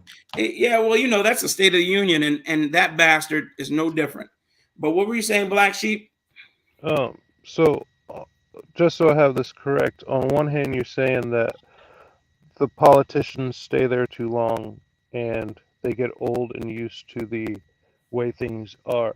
And I suggest that why don't you go forth and change it? And your response is that they might because I wouldn't get in. Restrain me. No, I'm saying I would not get in. Period. I just wouldn't. It is not in the cards for me to do it. I would, again, if I don't have any desire to do it, firstly, but if I ended up doing it, I just would not go. But so I will affect the change I can. And that's with my vote. That's me never being silent on the issues and holding my elected officials to task and writing them and emailing them and making everything as public as possible. Go ahead, United. Yes, go ahead. So I got to put my hand up. I want to let you finish, but I want to say something. Back in the day, I was a young lad who was into like politics and that. When people were like out riding their bike, kicking bushes, kicking footballs, literal footballs, not soccer balls, footballs. And dude, basically, when I was into politics, I was pro leaving Brexit. I was Trump 2016 all the way. Yeah, I got cool names. I've said this all before. Yeah, but people were telling me, "Oh, you should run for MP. You should run for MP, and we'll vote for you." No, I know I'm being respectful. I'm being respectful to my elders. All right, not do that, yeah. But yeah, they would tell me, "Oh, you'd be a great MP. You should run. You should do this and that." But I campaigned for my MP in 2019, helped him get the majority of the vote. I even got invited to like parties and that on House of Commons letters, like it was big stuff, and they're all liars because no matter who gets in, they're all bought and paid for to the point where they don't follow through of what they get elected on. And it's the same with US presidents. Like Trump was the only real president who said some things and did most of them. Like Obama was saying, I'm going to do this and that and the other, but I think it's literally just Obamacare that ever happened with him, and Obama don't really care about anyone, so that's a big problem. But dude, and I would say Obamacare was bad. Sorry. Yeah. I said, and Obamacare was trash too. But go ahead. Yeah. No, I'm not pro Obama. Believe me. I mean, he bombed more African countries than any other president. He's going to be the African American president, so don't know about that one. But I mean, I feel like if you get into such a position of power and you go against the system, they will just kill you. They'll falsely imprison you, or they will just kill you. JFK, like I say, CIA shot. Nixon, I've heard some stuff recently that makes me double think it, but I don't know enough about it. But yeah, dude, honestly, I think there are some good people that go into politics, but it's too easy to be tainted, and it's way too easy to be poisoned and like radicalized, and you don't follow through with what you're elected on. So as much as a great man you are, Blacks, I feel like if you got into a position of power, there'd be people above you that no one knows the name of, no one knows who they are, and they tell you what to do, and it says, you keep in line, or that's it. We'll take you out, mate. And you're not going to risk your life for it, are you? No. It's too dangerous a task. I personally would, but can I just add one more thing, and then go ahead, Black Sheep. Go ahead, brother. If you use history recent history as an example, yes. It's not necessarily those who make it to the top who inflict the greatest amount of change, right? Very true. After Obama, there was a massive insurge of black politician, a new wave of black politicians, right? After Bernie Sanders, there was a new socialist movement within the political sphere that led to the rise of AOC and that ilk, right? And I think that if you're wanting new blood into the political system, you could either do what who are those people with the "Don't Tread on Me" flags? I see them every day. So Libertarians. Thank you. Yeah. You could do something like that, or just build your, just be an example. Black Sheep, if I ever decide to move back to Chicago and I say, hey, I'm Black Suitify, AKA whatever my real name is. BKA. BKA. I'm running for governorship, or I'm running for mayoral candidate or whatever. I'll be looking to you to be my either my campaigning running mate or somewhere in my campaign and running it. I think I'm too leftist for you, sir. Hey, look, here's my point. That is a fact. Look, I know Black Sheep. Fuck you. I know Black Sheep is leftist, but my goal isn't to be right, isn't to be left. My goal is just to be. And if you have ideas that can help maintain not the status quo, but eradicate it and create something better, then I'm willing to listen. Period. That's the thing, man. That's my whole thing. When I say I want new blood in here, I don't want a new Republican. I don't want a liberal. I don't want a Democrat. I just want whoever you are. I'll be like, look, man, I'm none of that shit. I just want this, blacks. This is what I want. How can we make that happen? And then we go sit it. Huh? Some would say a new frontier. Go ahead. Yeah, whatever. I'm saying how can we make that happen, and how can we kill the rest of the nonsense that comes, our way that we somehow have to kowtow to. That's what I want. People the voting system, because it's a two-party system. It's pretty much impossible for anyone who's not unless you start a third system, which the libertarians started to do, but just got enveloped by the Republican what's the Party. bloke that went up against? Can I say something real quick about the Libertarian Party? Yeah, go ahead, Tom.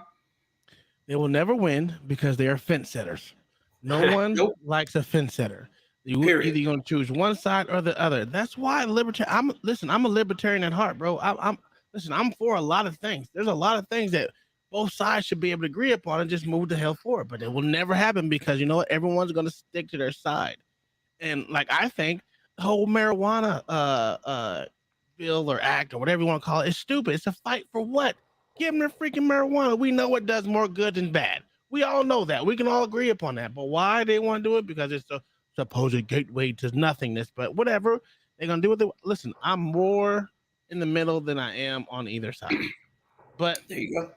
When I think about it and I look at it, I'm more right-leaning, if you want to get to it, than left. So who am I going to agree with? More conservatives and Republicans, because that's where I naturally align myself with.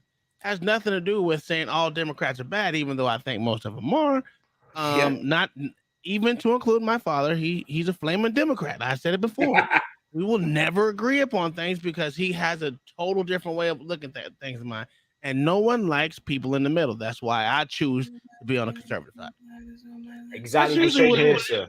Exactly the same. I'm libertarian right on a political compass, and the right makes you're able to talk to the right and debate with the right and feel in a community that's peaceful on the right than say the left. You say one thing out of line with the left, your whole life ruined. They'll come for you. They'll bite your head off the lot. You get called all sorts of names. That's why I come on panels like this, opposed to say latte sipping, blue haired tossers. I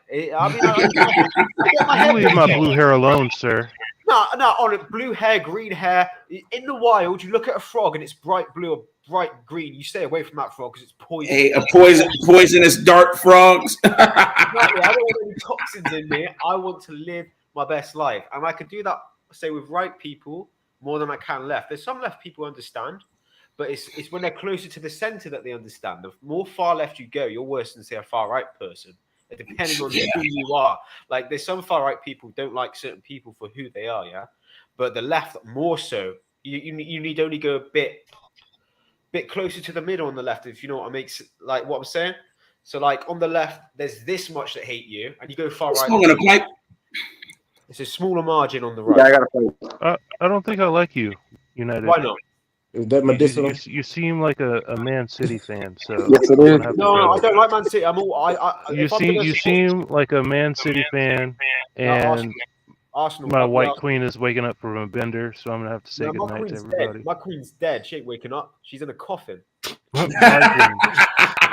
Black Sheep, leave my nephew Kyle alone. You know he's a little weird. Let him ride. Nah, Ellie, my uncle, man. He takes me up all the time. I love that guy.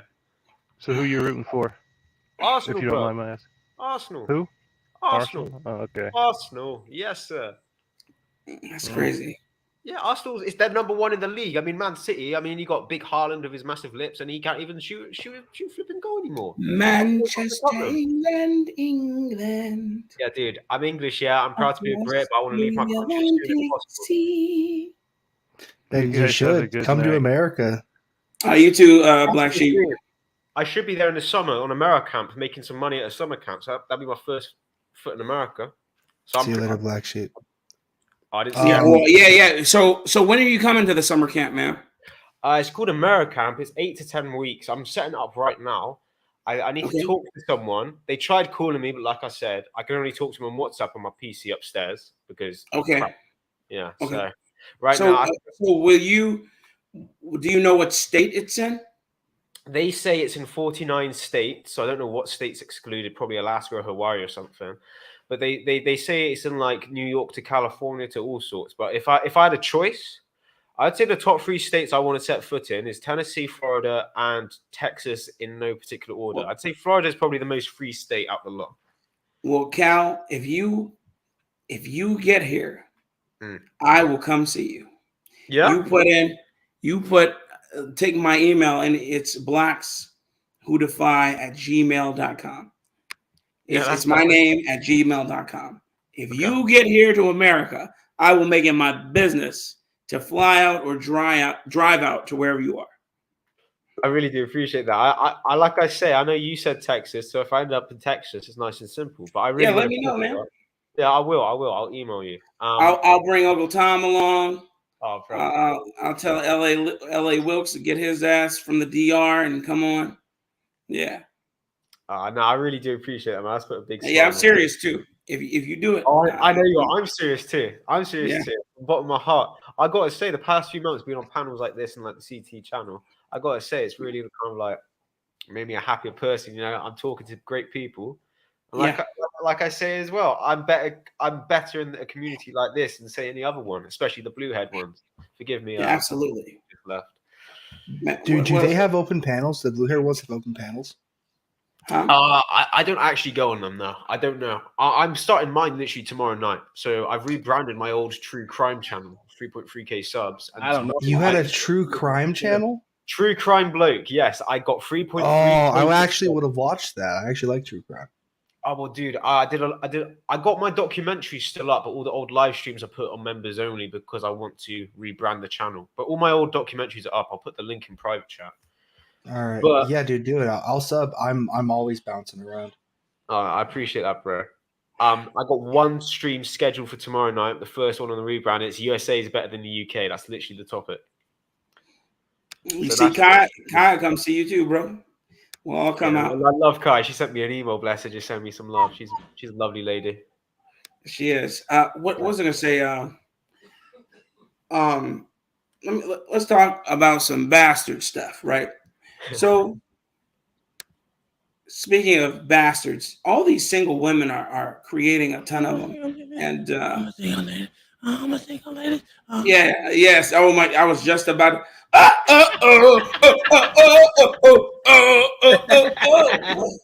If you like it, then you should have put a ring on. Look, these women are spending. Jesus Christ. guy. Look, these people are spending their entire not welfare checks. That's what it is. Their Pretty entire much. tax refund checks on Queen Bee tickets.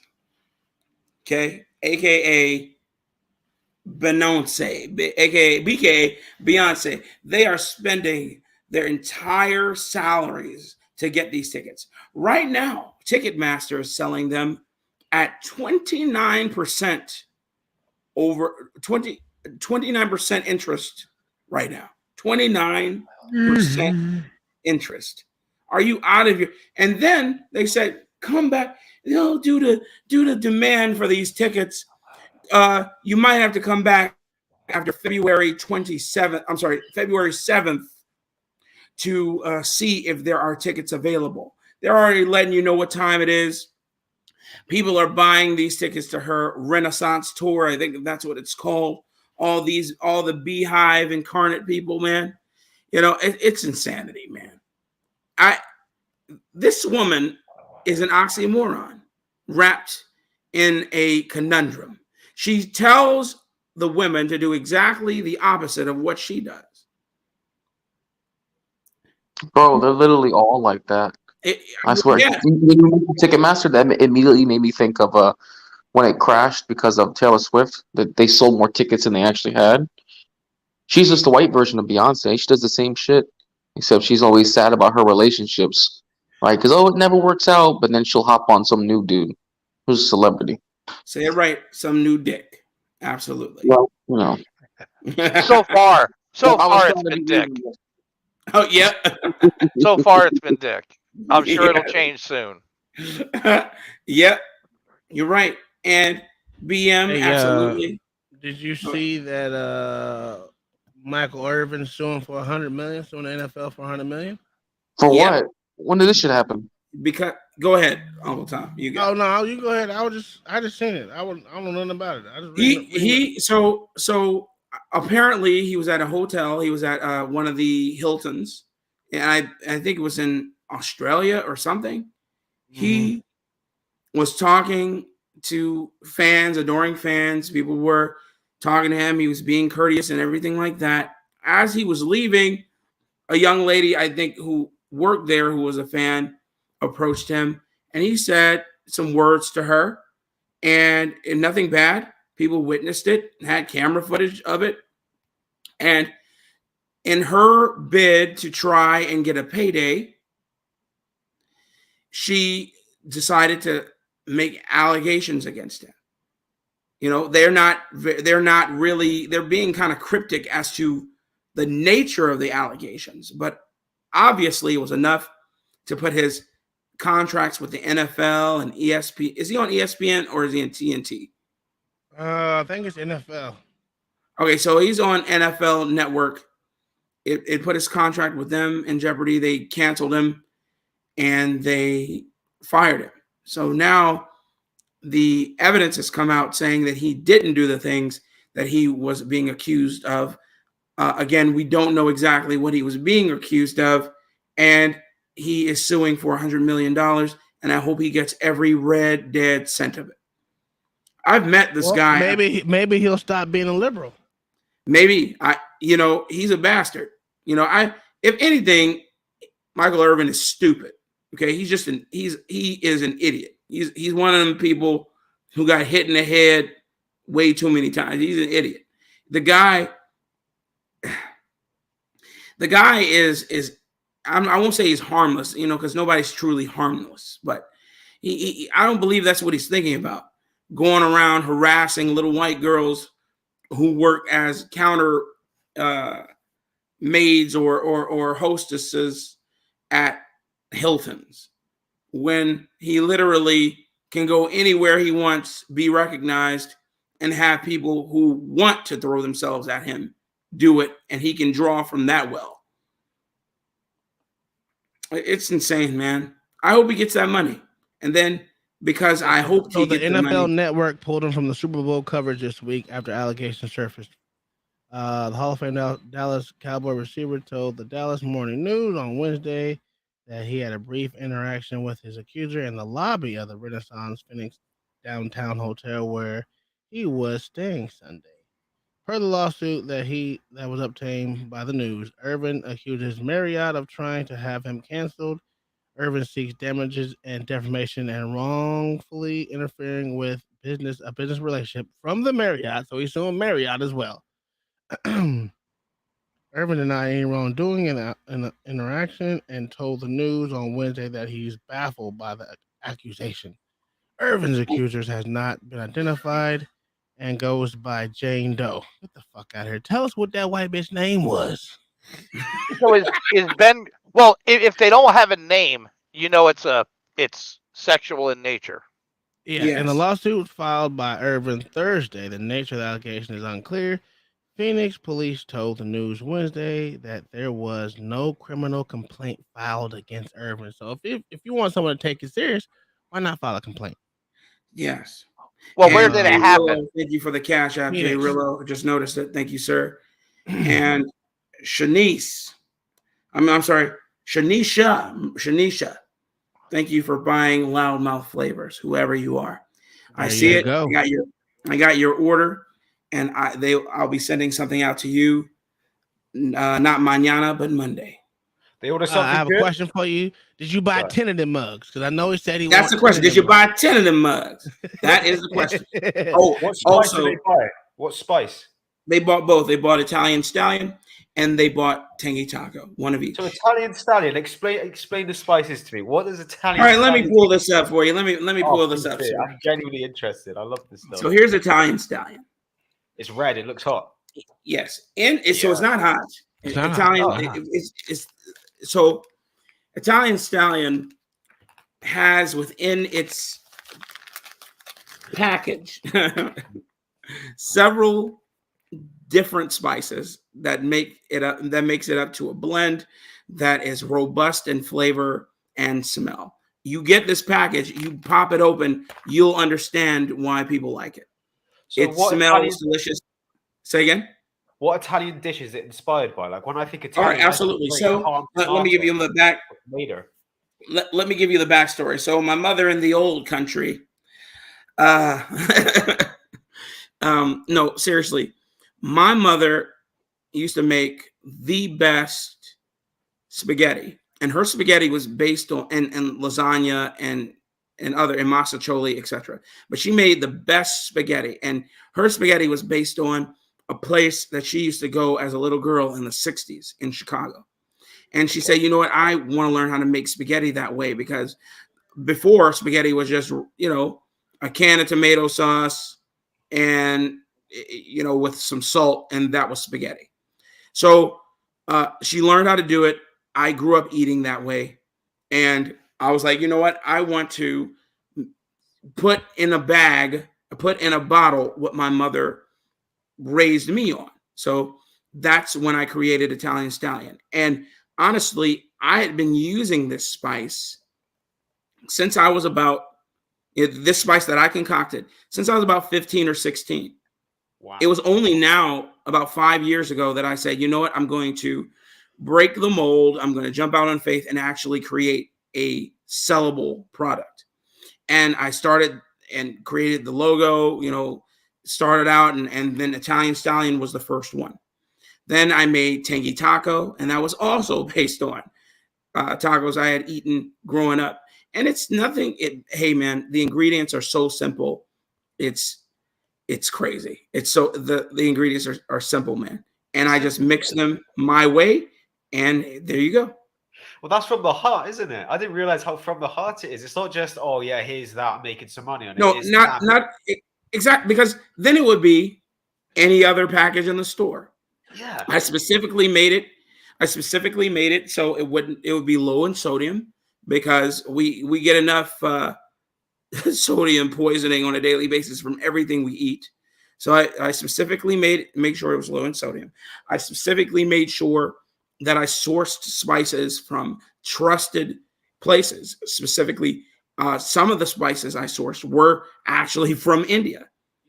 Wow. Okay. And then others I bought here in America just because of the ease of shipping.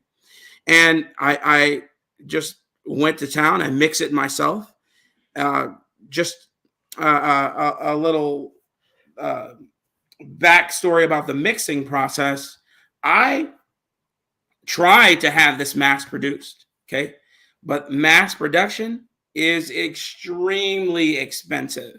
Just for several hundred pounds of the stuff. And I'm just like, man, dude, I can't afford that, and still can't afford it. But I hopefully will be able to afford it. But I don't have an aversion to hard work. So every package is made with love. I have mixed and personally packaged each one of these, and starting now, with every package, you'll get a recipe card to show you how to make. Go for it, bro. Get some videos on social media going, like a social media page for your website, and like some videos. I have an Instagram that's been on ice forever. I have a TikTok that's been on ice forever. I have a website, and I have a YouTube channel for it. Oh, well, that's great, bro. I mean, you should make some we call it adverts here, advertisements, whatever you want to say. Oh yeah, absolutely. Yeah. Hello, my lady. How are you doing today? Record yourself mixing that stuff up. Don't reveal the secret recipe like Colonel Sanders and his. Oh man, it doesn't matter. I'll tell you exactly what's in it. It doesn't matter. The point is, get some videos going, because you need to get the traction. If you so I'm making a video tomorrow. Yes, sir. On how to make this chili. So we're using Tangy Taco. And yes, Forever Big Things. It is award winning. I did win an award for my Tangy Taco seasoning. The chili I made with it. So did you actually? Several awards. Yes. Was it like a popular award, or is it like a local award? No, it's a local award, man. I won one. Listen, it's always world renowned award when you get it. You always blow it up. No matter if it's local or mainstream or not, we blowing it up to the highest heaven. I'm trying to tell you, and it is award winning, Kai. And thank you to my lovely wife, who always reminds me to talk about this. Forever Big Things. Yeah. Also, she wanted me to tell you guys that on the low end, Beyonce tickets are $669 each. God damn it. And that's in the nosebleeds. Nosebleeds, guys. Nosebleed tickets. Have you listened to the single lady's instrumental track, like the backing track to it, not the vocals, but just the backing track, instrumental, the single lady? Yeah, yes, I have. I've heard it. Yes, it's like a fever dream. Like without the vocals, you would never think that that's the actual instrumental. But you play it about the vocals, and it's like, what am I listening to? I feel like I'm sleep paralysis or something. Yeah, it's this weird sound where I don't even know how to. What's that one sound it does? The main sound that it does. And you're right, it is like a fever dream. Yeah, dude, it's like I'm sweating off a bad trip or something. And I listened to it and I was like, this can't be the real one. And then you actually listen to it. But it's like the Mandela effect. You would never guess that was the backing track. I wouldn't pay money to see that. Bob is in the building. He said, what's the subject? Yes, sir. No, he said, what's the subject? Hey, Bob, it was several subjects. You can broach any. One was about Cliff Kingsbury, who was the former head coach for the Cardinals, who was now fired. We were also, and he zoomed to Thailand, by the way. Who else? We also spoke about Beyonce and her exorbitantly priced tickets. How crazy Chicago is. Yeah, we also spoke about My Spice. Yeah, too right. We did from the heart. From the heart. Bob Evans down on the farm. We talked about that. We talked about the false flag of a satellite attack / balloon attack from China. Mm-hmm. And then we got off the rails a little bit, and we talked about Chicago and floating me running for election in that terrible garbage trough of a city. And and then we just started talking about Michael Irvin and how he's an idiot, but he did not do what they said he did. All he has to do is show me the money. Now, also on the topic of athletics, all right. Florida Senate voted unanimously to repeal the state's name, image, and likeness law Friday, sending it to Governor DeSantis to sign, which I think he did sign, which says that colleges will pay their students for using their likeness, name, and image. It's over. It's over. It's over. You know, it's over. Wait. The colleges have to pay the students to use their image. In the state of Florida, yeah, they have to pay to use the likeness and images of players that they have fleeced billions off of for the last 50, 60 years. Oh, like college sports, sorry. Not Corey Simon, which was a former Florida State star and now senator, will now put the universities and educate the kids on their best practices going forward on making money with their name, image, and likeness. F you. I don't need you. I need just give me my money. And look here, what he said. The bill is intended to fix the perceived disadvantage for Florida schools and their athletes caused by the current structure. Florida was one of the first states to vote to allow college athletes to make money off their name, image, and likeness when the law passed in 2020, but it included some restrictions. Teams and coaches, for example, can't facilitate player deals. Ooh, good one. Some states never passed the NIL laws. Others, including Alabama, Tennessee, and South Carolina, have repealed, suspended, or loosened them. And all three of those states have big name programs that compete for recruits against programs like Florida and Florida State.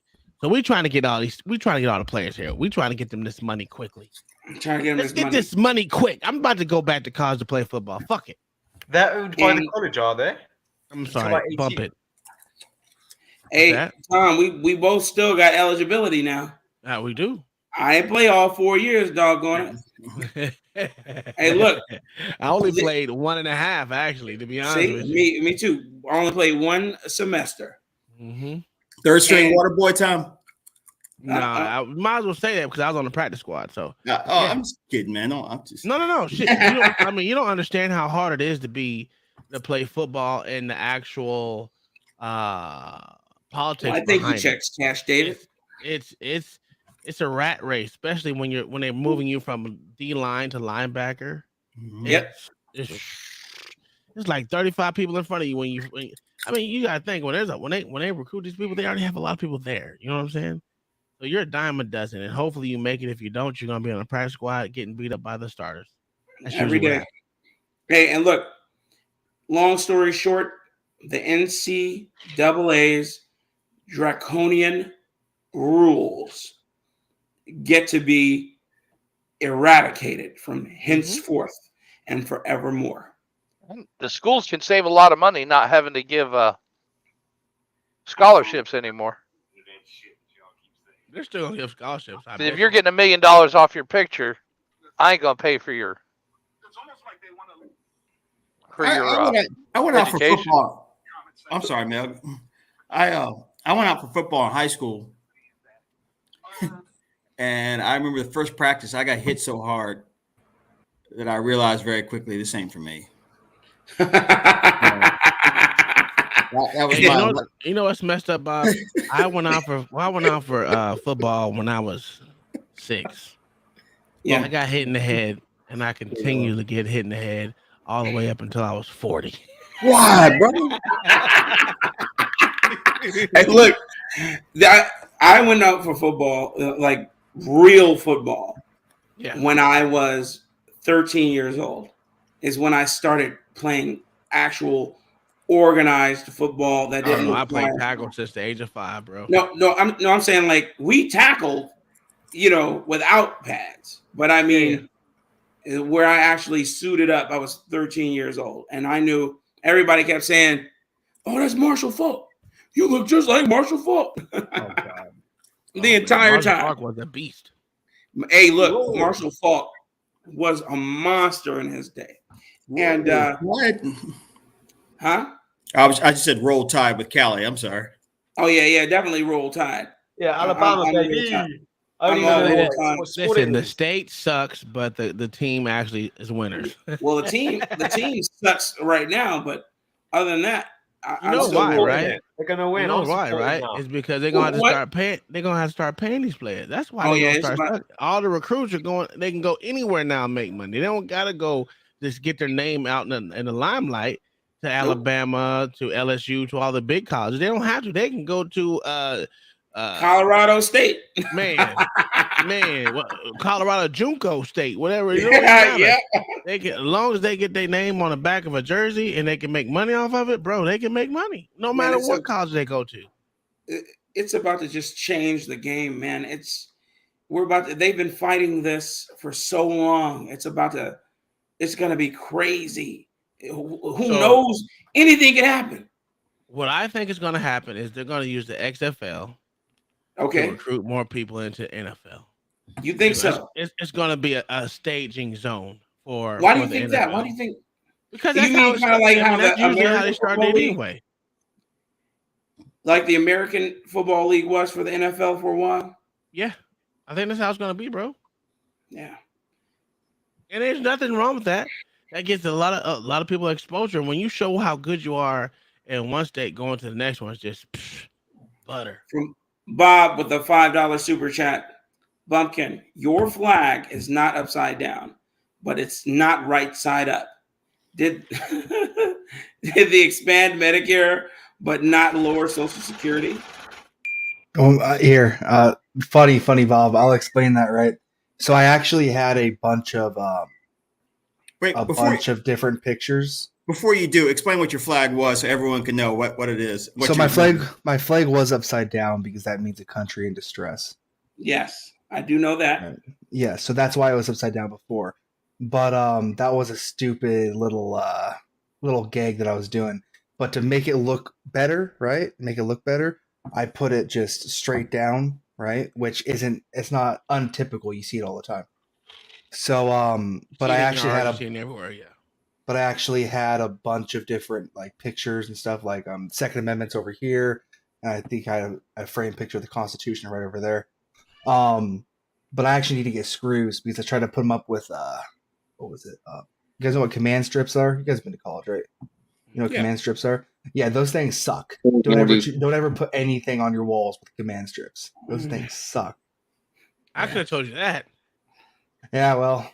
Yeah, you'll have things falling down inside of an hour. Yeah, you know what? The command strips do work on, like if you leave it on your car. Great time with the car, like if you're holding up lights, like the ones that come with the lights or anything. Suck balls. You put the command strips on that. Really good. Suck balls. Bob, Callie actually has a Southern accent. That's not true. That's not true, partner. I don't have Southern accent. It is a shtick. No, that ain't no shtick. That's kind of mountain. That's kind of a mountain accent, but that's close. That's close. That's definitely Appalachia. Yeah, that's Appalachia. Hey, LA, are you asleep right now or? Miss Lynch, I can't call you zooted. No, I'm listening to the fuckery. LA, we know what you're really doing.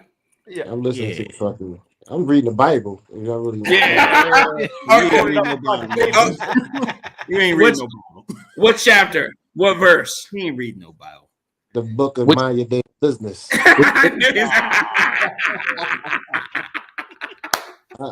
Bob, leave my nephew Colin on. I keep telling y'all, leave him alone. You know he belongs to me, man. He belongs to me. That's my boy, man. Mayo, Mayo, we almost saw you, Mayo. Almost. Boy, almost saw you, man. I was like, that's Mayo Monkey. What's up? We got Miss Winch on. I got a question for you. Hold on. Mayo, I have a question for you. Why don't you cam up? Everyone on here is pretty ugly. It's okay. I know I'm ugly, but I'm handsome at the same time. Only Gary can All make right. him. Huh? How are you guys Bob looks like a donating? whore prostitute, but we ain't gonna say nothing. Oh, they're donating to my Cash App, or they donate via Super Chat. Yeah, I'm looking at your channel. It doesn't even give me an option to. Are you on? Are you on the Black Suitify channel? Yeah. Yeah, I don't have 1,000 subscribers, so you got to go over to the Porch Sessions or. Well, Uncle if y'all Tom. don't know, I've told Black Suitify everything that when he starts the show, everything that comes to him on Super Chats will come to him. Oh, and that's very gracious of you, sir. I always say that. Thank you so much. I mean, if he's running it, that's no point. If I'm not running it, let him run it. Why not give it to him? I've got 3.3K. I've just rebranded the channel, so 3.3K is all right. That's basically half a CT, and you guys are more than welcome on. And like I said, I'm starting tomorrow onward. I need something to do. It's been quite a shizzy time for me right now, but I'm working hard to doing stuff. So 3.3K, that's quite all right. So you guys hop on. That's pretty good. That's better than now. me. Don't expose your willy, but expose yourselves. Get out there. I'm more than happy to help. Is it so? It's now United Kings. Yeah, it's like at United Kings Live. But my second, I was going to do it on the second channel, and then I did a stream earlier saying why I'm not doing what I'm doing anymore, because I used to do true crime every day, live stream every day. But it got to a point where I was too stressed out in my life to be surrounded by murder. Who killed little girls, blah, blah, blah. It's like when I'm stressed out in my real life as it is, I don't want to know about killers on the loose and all this and that, especially if I'm not dedicated, I'm not going to do it because it's real people's lives. So I made a second channel, United Kings, and I said, this is where I'm going to go. They go, why don't you just rebrand this channel? You got your monetization on here. You got 3.3K subs. You got all these views. And I went, you know what? I was wanting to do that. I thought I'd be a dick if I did, but they want it, so I'll do it. So that's what I'm doing now. Man. Yeah, it's been a long time since I've done an actual stream by myself, though. But with the panel discussion. That's the beautiful thing about being your own owner, producer, creator, writer. You can do what the hell you want. Yeah, I haven't done it too long, so I'm very excited to do it again. I don't know why. I really self-doubt is the biggest killer, and I'm full of it, and I need to stop. It's one of the things. Hey, brother, aren't we all? But stepping out on faith costs you nothing. Except maybe your life. And that's a fact because I was talking to my wife and I was like, you know what? I'm just gonna start a business again. And it's gonna be what I do normally on a day-to-day basis. But she was like, why don't you just do it? Why don't you just do it? I'm like, there you go. Right. I'm going to do it. And who was the first person on your channel to show up, please? Uncle Tom. Channel? Your channel. You. Bob was first. Yeah, because Bob's the GOAT. Yeah, no, I remember because the first time I did CT's channel, I couldn't work my camera, and Tom helped me out. Yeah, I remember that. Hey, the winch. You can't call it that. I still have a hard time calling you that. But it's your name. Just change my name. Just call me whatever you want, ma'am. Everybody that my kids ever brought home called me Mama. So. All right, Mama it is. So, Mama, we talked about a litany of things, and litany. I want to know if you had any, words for any of the things we spoke on. Well, I actually chimed in when you were talking about the college football. Okay, go ahead. I think the players should get some kind of compensation for what they're doing. And the reason I say that is because, okay, first of all, I'm going to go hoof, hoof, hoof, Bulldog fan. Georgia. Disrespect. But I'm sorry, but you can't deny us that win. Anyway. Y'all beat the shit out of them. Back in the day, I'll go back to the Herschel Walker days. Yeah. Just prior to that, I mean, they were a good team, okay? And you cannot get a stadium ticket. They're sold out for years in advance because the alumni hold all of the tickets, And if you are lucky enough to get one, it's just because somebody either couldn't go or they felt sorry for you and thought you were poor and couldn't afford one, so they just gave it to you. But when Herschel started playing, he was such a dynamic player. He kept that stadium full, and he had a following that just followed him from stadium to stadium to stadium. They didn't care about the rest of the team. They were there to see Herschel walk over top of everybody. And, you know, he did not get compensated for that, and still has not to this day. You can pull up all of these films from, you know, the days of when he played. He doesn't get any money from watching, you know, from people enjoying all of that. And you can go to the school to this day, buy, you know, get jerseys with his number on it and stuff. I think he was number 32, but he doesn't get compensated for that. That all goes back to the school. All those tickets. So do you think that they will give him back pay for his number? I mean, for his. So. They didn't retire his number, so he's good. So he's not good. Yeah. They have to retire his number and then actually put his name and everything on the back before they start paying him. Yeah, and he's they not can claim the only. It's some other Walker that they don't know. And he's not the only one. I mean, you got Neon Deion Sanders. You've got heck, who else? Who was the big Dallas Cowboy quarterback back years ago? Danny White. What's your old ass ringtone? Tony Romo, Danny White, Steve Lohr. Back further, he was the oldest rookie to, I think so. The oldest rookie to ever come in the game. He came in after he completed his Army service. Staubach, I think. Rob Staubach. And so, you know, he didn't get his anything from his college days. You know, there's and these are elite players. They built their college teams. You know, so. And they're not the only ones. That's just a handful of people, you know. I think they deserve something. They deserve. I know that they get scholarships, but you know, I'm talking outside the scholarship realm. The Georgia Bulldogs quarterback from this year and last year, he was basically a walk-on kid. He didn't get a scholarship. And I think he got one this year, not sure. But, you know, those teams sell out those stadiums. I think they should get compensated for it. Absolutely. I agree.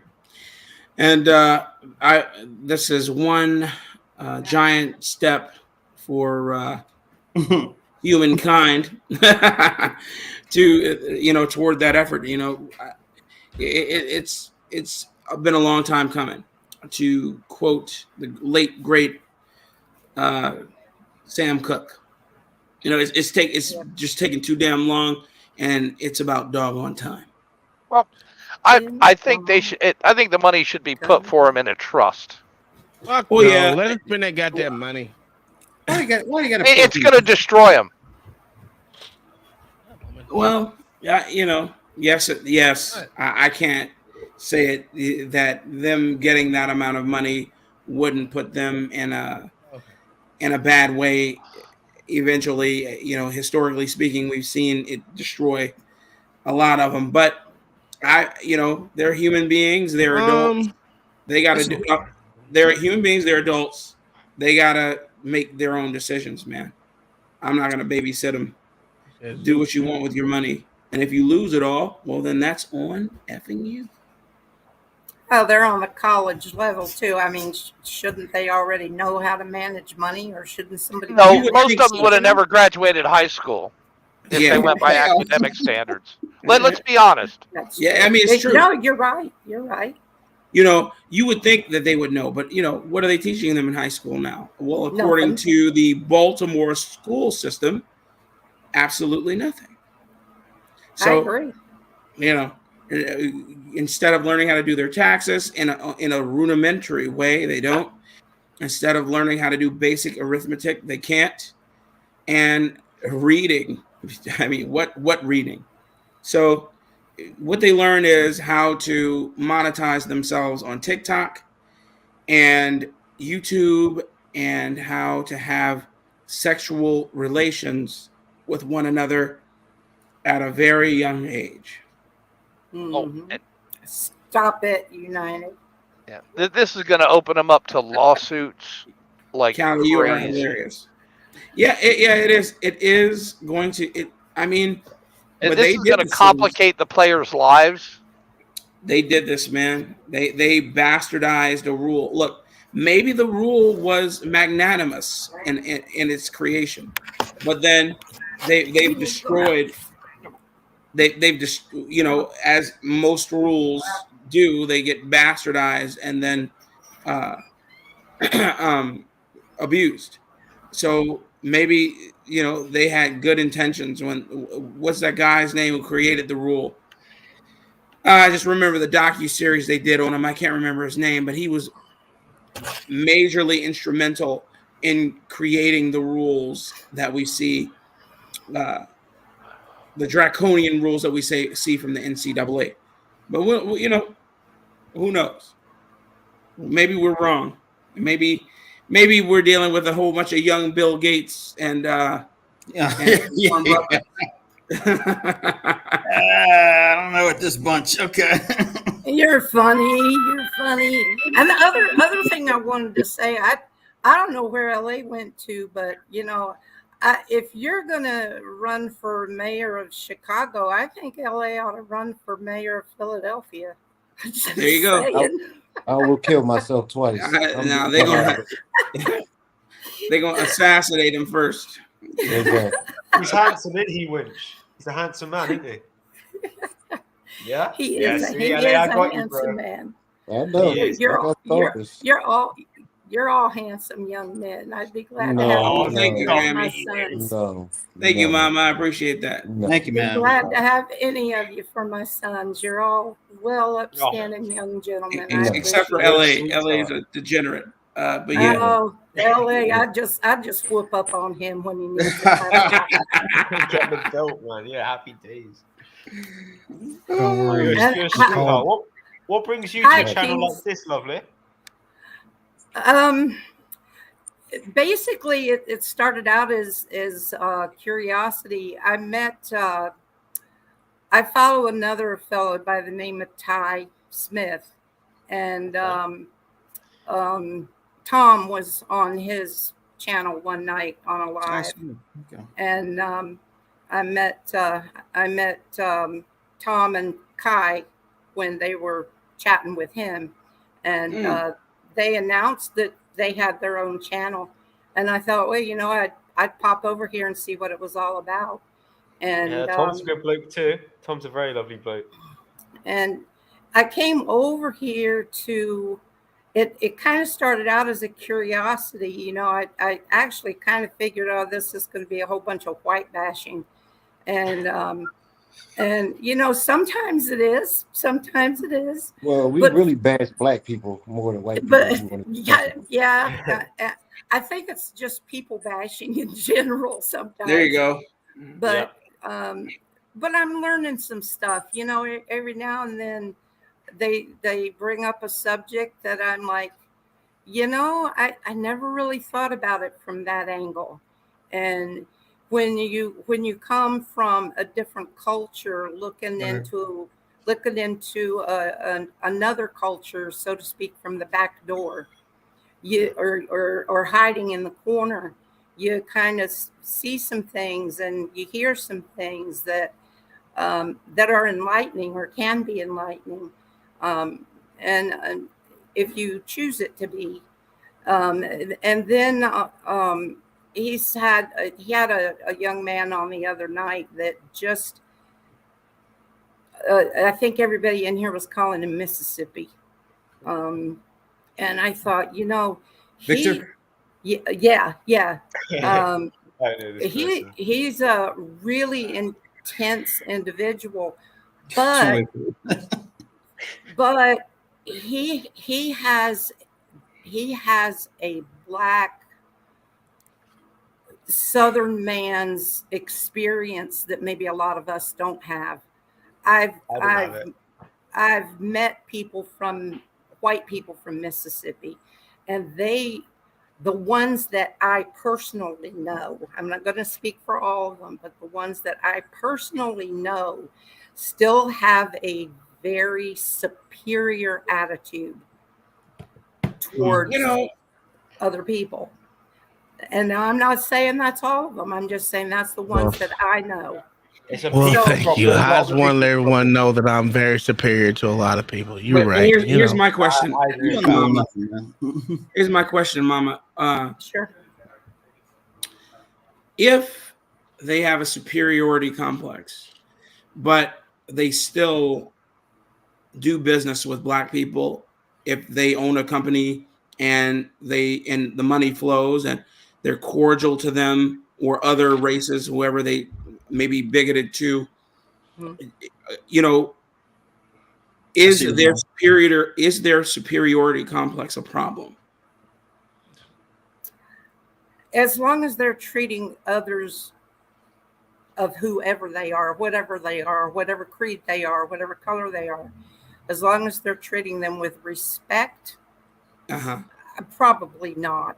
Exactly. In the business world, but now there's kind of a two-faced sort of a thing about that, Okay, go ahead, man. If you don't, Bob, if you don't turn that old man ringtone, whose old man ringtone is that?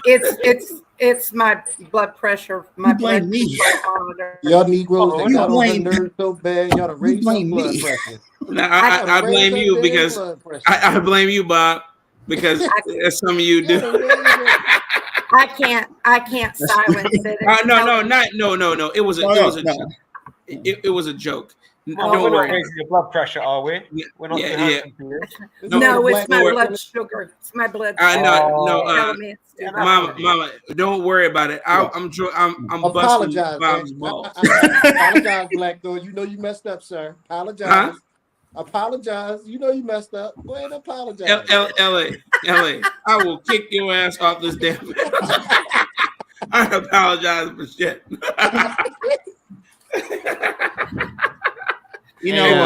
I think I'm gonna bump this up to the pro, so we can get LA up here, so he can actually be a part of the crew. Oh, and, do I get a check? What's Mama, that? can I ask you something? Yeah. What's that? Have you ever heard the saying that in the South, whites like blacks as individuals, not as groups, and in the North, whites like blacks as groups, not individuals? Since I've lived both places, yes, I have. Yeah. Yes, I have. And I will tell you, the most prejudiced state I have ever lived in is New Jersey. Yeah. And I don't care what they tell you. It is the state of New Jersey. I thought you were going to say Illinois because actually, I say Flagstaff, Arizona is the worst city and state I've been in with racism. No, they just didn't like you, man. Well, no. Like for real. My dad broke down on the side of the road. This is. I know it's anecdotal, but it's my experience.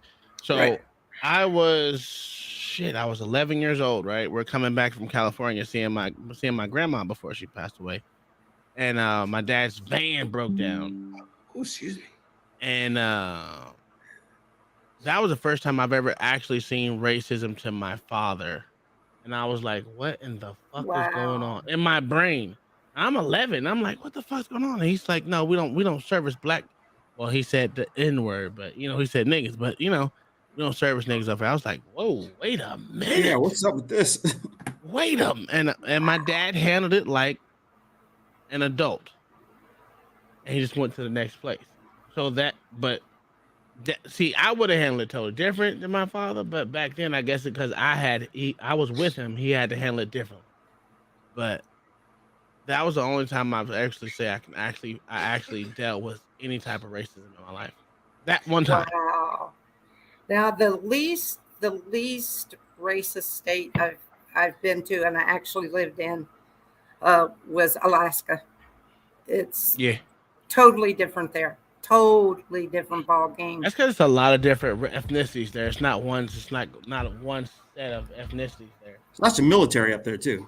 Yeah, There's a lot of military. It's like being in Lawton, Oklahoma, or let's say Fort Stewart, or any one of these bases that have a lot of military. Can we all have a moment of silence for Lawton, Oklahoma? Because that's one shitty place.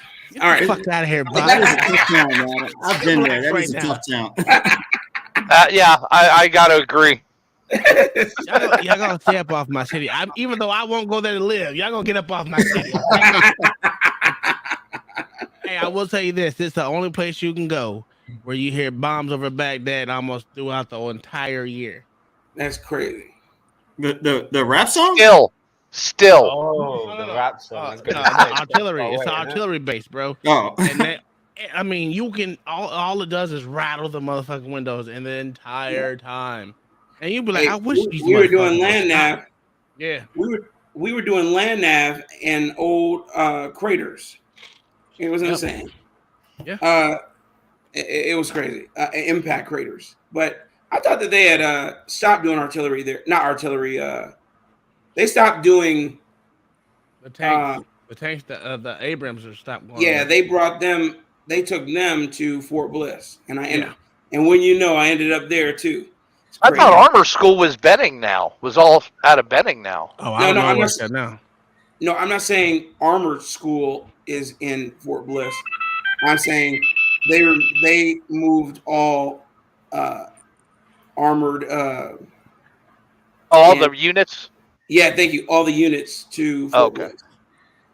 And from Wichita, Kansas, and from Wichita, Kansas. Thank you for purchasing Loudmouth Flavors. Yeah, that's me, man. I figured that's why I didn't dox you. That's why I didn't dox your name. Oh, you're good, man. Would you guys say that military culture mostly resembles Southern culture? No. Okay, let me rephrase.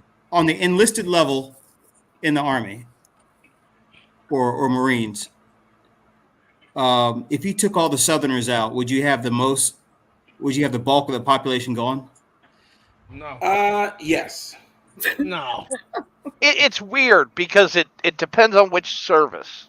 Yeah. Army, for sure. Army, Marines, that's what I said. Yeah. Marines, I would say, is mostly Southwest. Yeah. Yeah. I can get with that. And a lot of American territories. Yeah. Like, in the Marines. But it was weird because when I was in Guam, the majority of them were in the Army.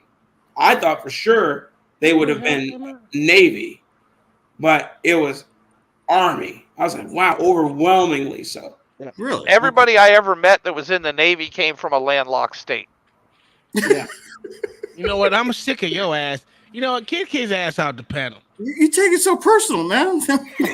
Because I've been landlocked majority of my life, okay? For at least 20 years, I was landlocked, okay?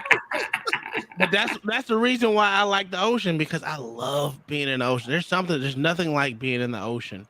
I swear. Dude, the ocean sucks. No, I like the air. I don't do water. Yeah, I can't. Look, there was no way I was going to join the Navy because I can't be floating. I mean, if you gay, just say so, okay? I hear you, Blacks. If you gay, just say Want to see my uncle's ship that he was on in the British Navy? I remember the name of it. If you can't swim, just say so, Blacks, okay? I can swim. Too. I'm as white as A4 paper, and I'm terrified of it. Yeah, dude, the ocean and its vastness scares the shit. It scares the shit out of me. Dude, it's just bottomless, man. Like, well, you know what? I'm gonna be honest with y'all. I think I'm going to die in the ocean. Are you gonna have That's a humble way to die, man. But as someone that has lived the majority of, I know I'm young, but I lived like 23 years out of my 23-year-old life, right next to the Pacific Ocean. It sucks waking up every day like, this could be the day that 100-foot tsunami just decides to take me out. But the thing I about could it is literally walk to the ocean. There's no place I could go to escape that. Listen, Just instant death. after being in 17 to 15 foot waves, you're just like, there's nothing like it.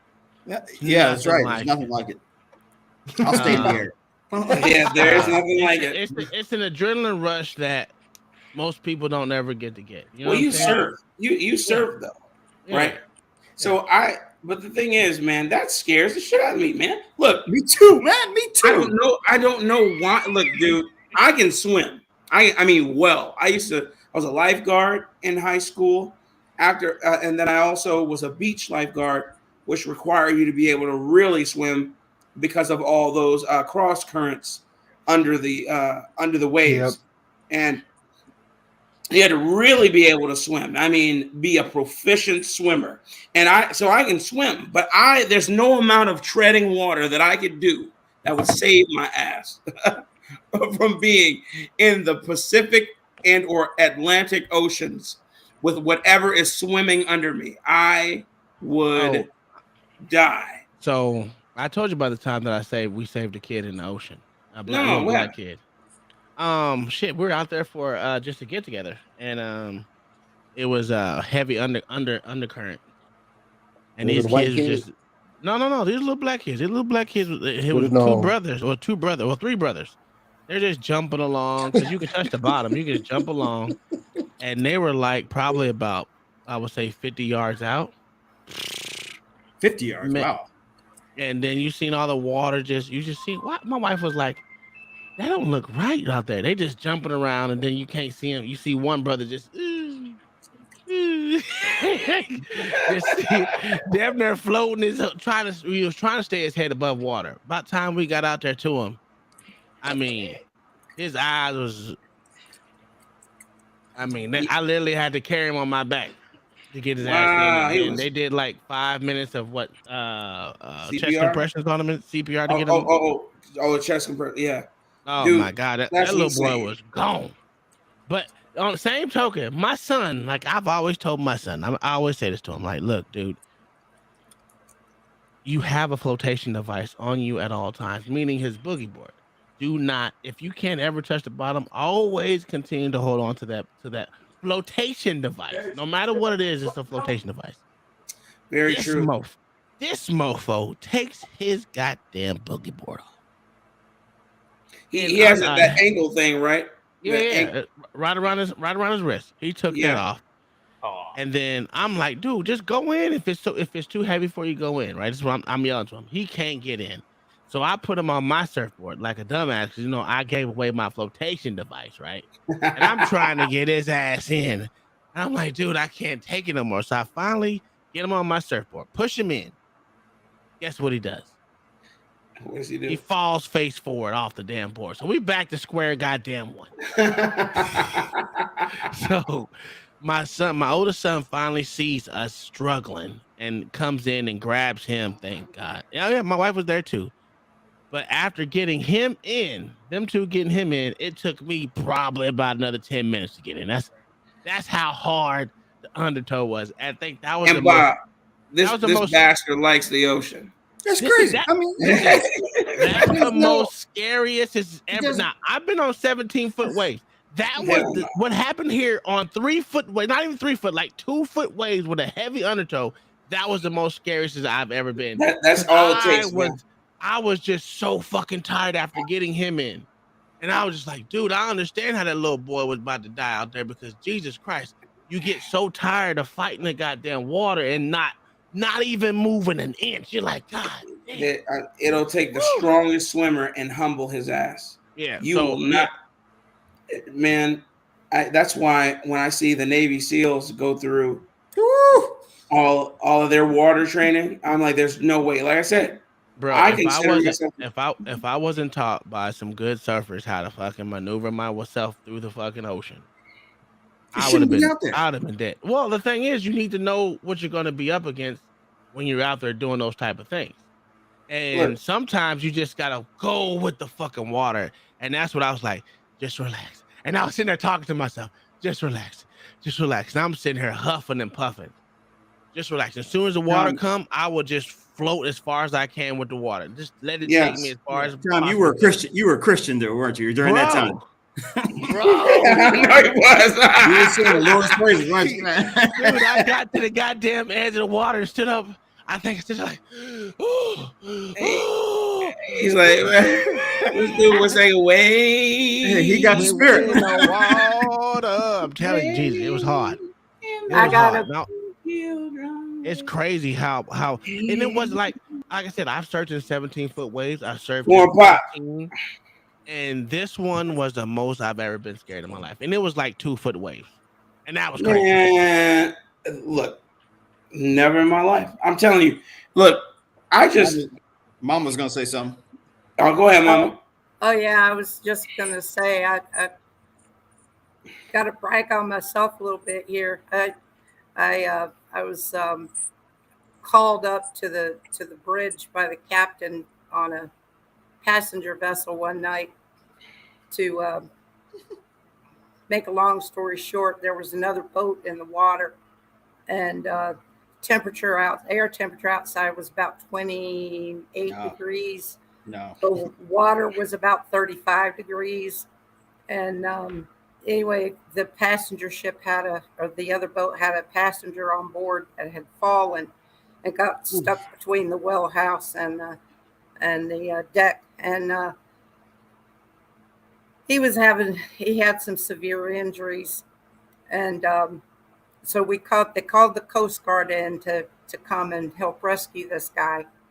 But I was in charge of the rescue. And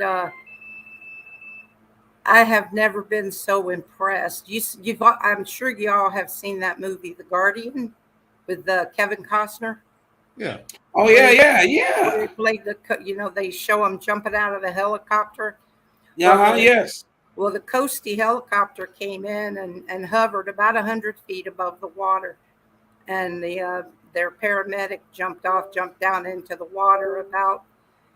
He was probably 200 foot from the vessel, and they lowered the basket down and after he jumped in. But that guy without even thinking about it, he jumped off and hit that water, started swimming over to the boat that had the rescue on it. And I was in total awe just watching him do his job. And then a couple years later, that movie, The Guardian, came out, and I was like, hey, we saw that actually in real life. Somebody going in there, didn't even think about it, just dove in that icy water and swam over and helped that guy. So that was something else. But I don't trust the water. I couldn't have gone in the water myself. They were getting ready to put me in a little boat and haul my happy little butt over there. And I was like, no, I'm going to wait. I'll just stay here and tell y'all what to do. Speaking of LA, you ain't shit. I just want you to know, you ain't shit. He ain't.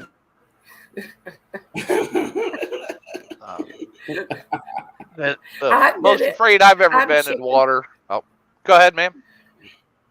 I said, I'll admit it. I wasn't going to hit that 29-degree water. I hear you, man. The worst I ever had in water was doing the Navy helicopter crash simulation into the water. Oh, you in warrant officer school? No, I did it as a crew chief. Oh yeah? Yeah. Man. They dropped the cockpit of a helicopter off about an 18-foot structure into a pool. Yeah, no. With you sitting in it. That's mad. They really did that. Isn't that crazy, Callie? Hey? That's crazy, isn't it, Callie? Yeah, dude, I didn't even know they did that. But what I have yeah. Yes, they do. For my Navy boys, I've sent you over the HMS Scylla. Is what I believe is my Uncle Wayne's boat that he was on in the British Navy. So you can compare sizes to your boats now. Uncle Wayne. Uncle Wayne, yeah, I got Uncle Wayne. And he was in the Navy. And guess what? Guess what the Brits did when you got out of the Navy? They pumped you up full of Valium and benzodiazepine. And he was hooked for years from his doctor because of it. Is that right? Yeah, dude. I know in America they love the Xannies and that. We ain't got that over here. But he basically had diet Xanax just dished out to him like Tic Tacs. So, but that's what they did to people in the Navy. They'd say, or people in the army, they say, I'm struggling. It'd be like, well, here's a benzo. You forget about it. Come back next week. And that's literally what they did. Yeah, it's not fun. For U.S. pilots and special ops guys, it's all speed. For real? What when you're in the when you're on like force or when you come off of it? No, when you're in. They do speed. Yeah, essentially. Well, yeah. I guess you got legal speed in America. You got Adderall. That's basically amphetamine, isn't it? That's a little stronger than Adderall. I forget what it is. I'm not a speed guy myself. I've never seen the stuff. But I didn't know they did speed in the military. I mean, it makes sense to keep it, enhanced, keep your eye on the people. But I mean, I just didn't know they did that because they drug test you, don't they? You got to take a piss test. Oh yeah, this is legal stuff here. Yeah, it's all prescribed and everything. Bro, monitored. That's bad. What's the Walter White stuff? Something like blue. I got stung by a jellyfish, and that was in my beach days. Oh my goodness, Cali. That's one jellyfish. Speed only stays in your blood system for 3 days at the tops. At the tops, was 3 days. I watched my grandfather, which was in the Navy. He's actually in the Navy during Vietnam because he joined the Navy before the draft, and he's like, well, worst case, I'll just be folding sheets on a submarine. You know what I mean? It won't be that bad. And, that's what he was told. They had that dude in the front of the boat going up rivers with a machine gun on the front of it. yeah. Sounds like Apocalypse Now. Yeah. That was a wild movie, man. The Brownwater Navy. But never that dude, pays to think. that dude loved the ocean, man. That's why he lived on the ocean. But that dude loved the ocean. I watched him. There was a shark that was almost dead. It wasn't a great white. It was one of the smaller sharks. Like a Waco good shark? Sized shark. Yeah. It was still a good sized shark though. It wasn't dead yet. I watched him walk over there. Shark, I mean. Yeah, I watched him walk over there and just kill it the rest of the way, and then he just took it home in the back of his truck. The dude was something else. Man, shark meat is good until you leave it too long and then it becomes ammoniated. Yeah. Shark? Huh? Yeah, you can eat shark. Shark's awesome. Shark's really good. Shark's really good. What was I going to say to you, Mayo? Yes, sir. You lived in Maine for a while, right? Or you still live in Maine? I lived there for many years, and I still go up there every summer. Isn't it in Maine where you'll see freaking flocks of eagles just flying around and stealing fishermen's catch all the time? No, that's Alaska. No, isn't it like in Rhode Island or Maine? One of them where they're like rodent birds. No, that's in Alaska. Is that Maine's Alaska? getting to that point, though. Maine is getting to that point. I remember watching something. I believe it was either in Maine or one of those tip of the spear states, and these there were so many bald eagles, and they said they have to just let them do what they want, because if they kill them or harm them, they go to federal prison. I was like, my God. Oh yeah, they're like seagulls in Alaska on the shipping boats, around the fishing boats. It's crazy. Yeah, Haines, Alaska has the largest gathering of eagles in the United States, and we're not talking like little eagles like you see down here. We're talking about birds that have 8-foot wingspans. Yeah, they're huge, man. They're monsters. So yeah, he's right. It's Alaska. I tell you something else they're bad about too up there. The eagles, they don't just steal your fish. They'll steal your small cats or small dogs and cats too. Yeah, they really do. We have hawks and what's that thing called? It's a Osprey. What's up, Corn Pops? I see you in the chat. How you Not an doing, bro? osprey. What's another? It's a hawk-like bird. I can't think of what it's called. Falcons. Not falcons. Falcons. Yeah. No, not a falcon. Up here in Vulture? Texas, it's a hawk, and it's a. Dang man, why can't I think of it? Anyway, they Is it are. a raptor? Is it in the raptor group? It's in a raptor. It's a raptor. Okay. I can't think. Someone took a picture of it. It was sitting on their fence, but that thing is known in the neighborhood. Well, maybe not that specific one, but it's known in the neighborhood to come and take little dogs. And we're telling, I'm like, you can't leave your little Yorkie, your little Chihuahua. I'm like, it's an animal and it's food. It's a snack. Yeah. Those eagles. Just the those right big eagles, size. That's a snack. That's insane, man. What is it called? I don't know. Seagulls are pretty bad in Washington too. Where was this at again? Blacks? Where was this at? Condors. This is in Dallas, Texas area, in the Frisco area. Hold on. Bye, Bob. Bye, Bob. L.A. Wilkes is just trolling in the chat today. I'm seeing him. I'm talking to really you. Look at baloney, him that's in the why. chat. So I'm pulling up Cooper's hawk and a sharp-skinned hawk. No. Oh. No, but the seagulls are pretty bad in Washington. Pigeon. If you walk, by the way, they're a protected animal, but there's literally millions of them on the coast. If you're caught killing one of them, right? It's you're getting like a $5,000, $6,000 fine or something like that. And guess who can Are you only in collect their Washington? Are you in Washington, Bumpkin? I used to live in Washington. and guess who's the only group of people who are authorized to collect their feathers? Native Americans. It's insane, man. You have to if you find one as roadkill on the side of the road and you pick it up, that's a felony. If a game warden suspects that you have one, and because they're federal agents can come on your property and they find a feather, that's a felony. It's insane, man. If you try to go I've ahead. got eagle feathers. You know how I got them? How? Natives gave them to me. If a native gives them to you and you can prove it, you can have them in your possession. But otherwise, you better not have them. You got to sign a contract? What if someone says you didn't get that from a native?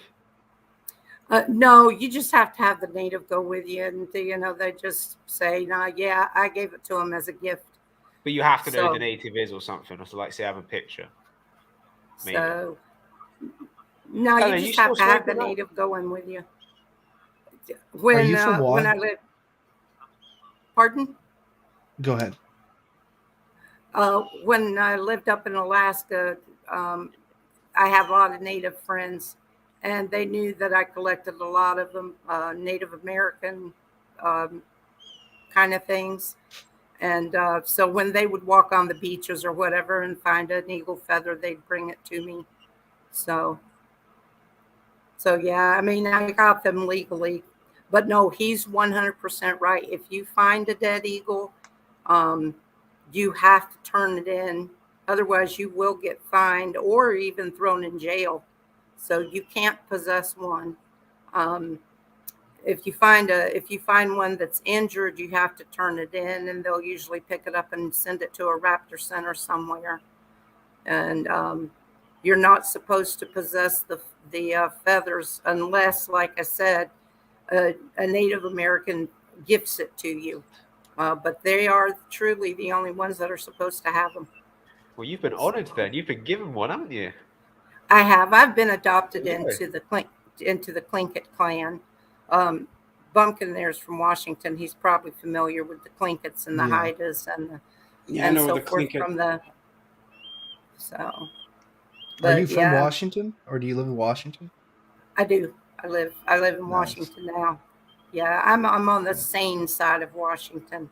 So I don't live on the liberal side. I live on the Republican side. Oh, you live east East Washington. All right. Yeah. Kestrel. Kestrel.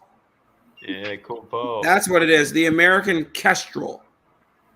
I've never heard of it. You never heard of a Kestrel? I've heard that name before, but it sounds like something scary. Hey, No, it's not huge.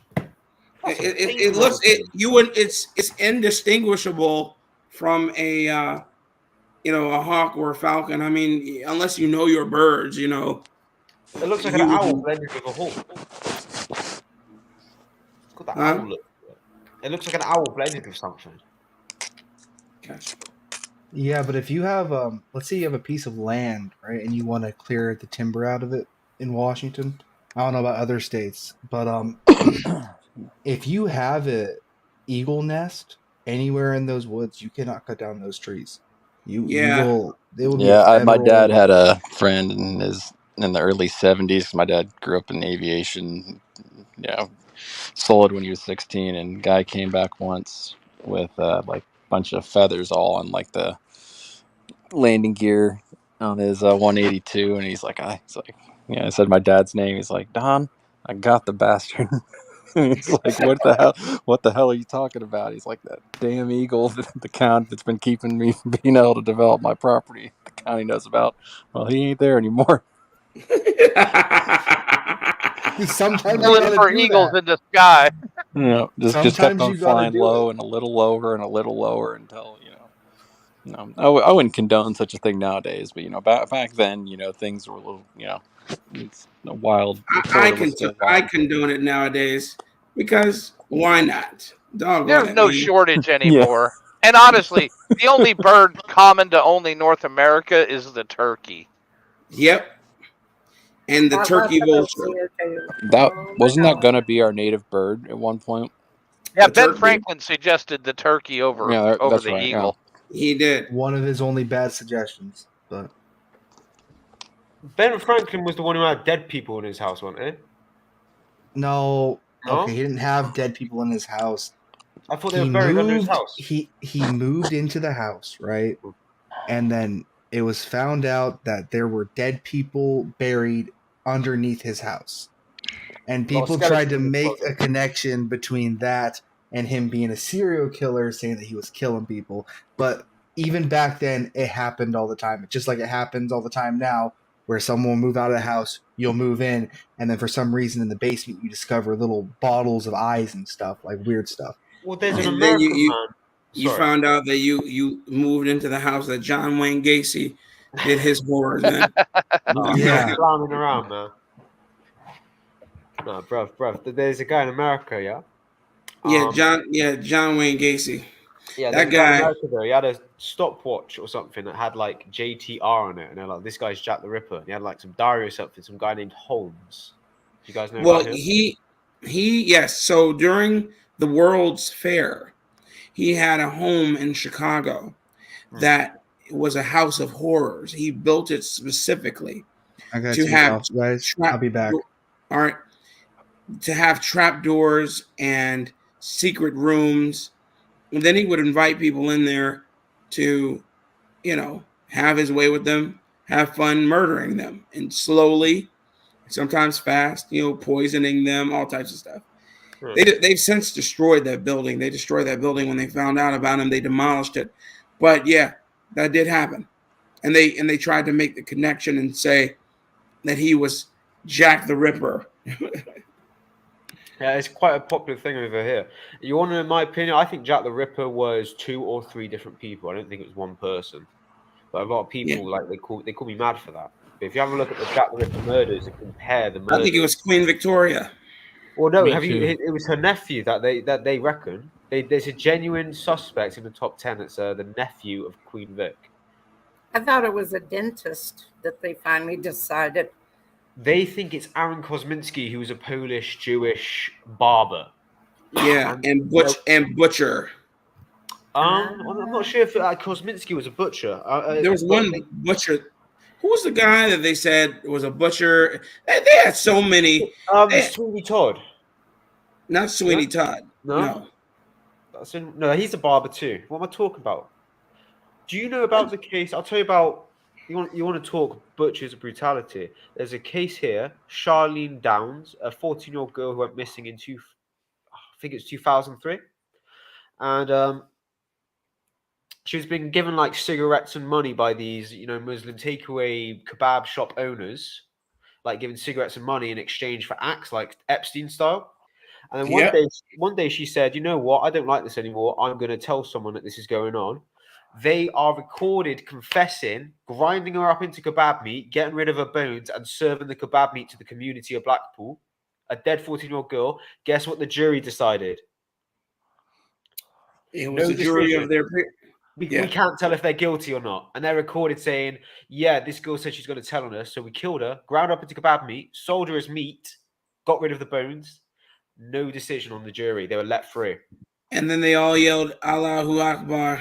Well, that's the biggest problem here, bro. It's not black v white. It's not rich v poor. Well, it's kind of rich v poor recently, but it's more just culture versus culture.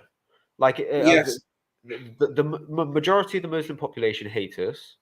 85% of people convicted for grooming gangs, giving kids drugs, selling heroin, doing stuff to kids.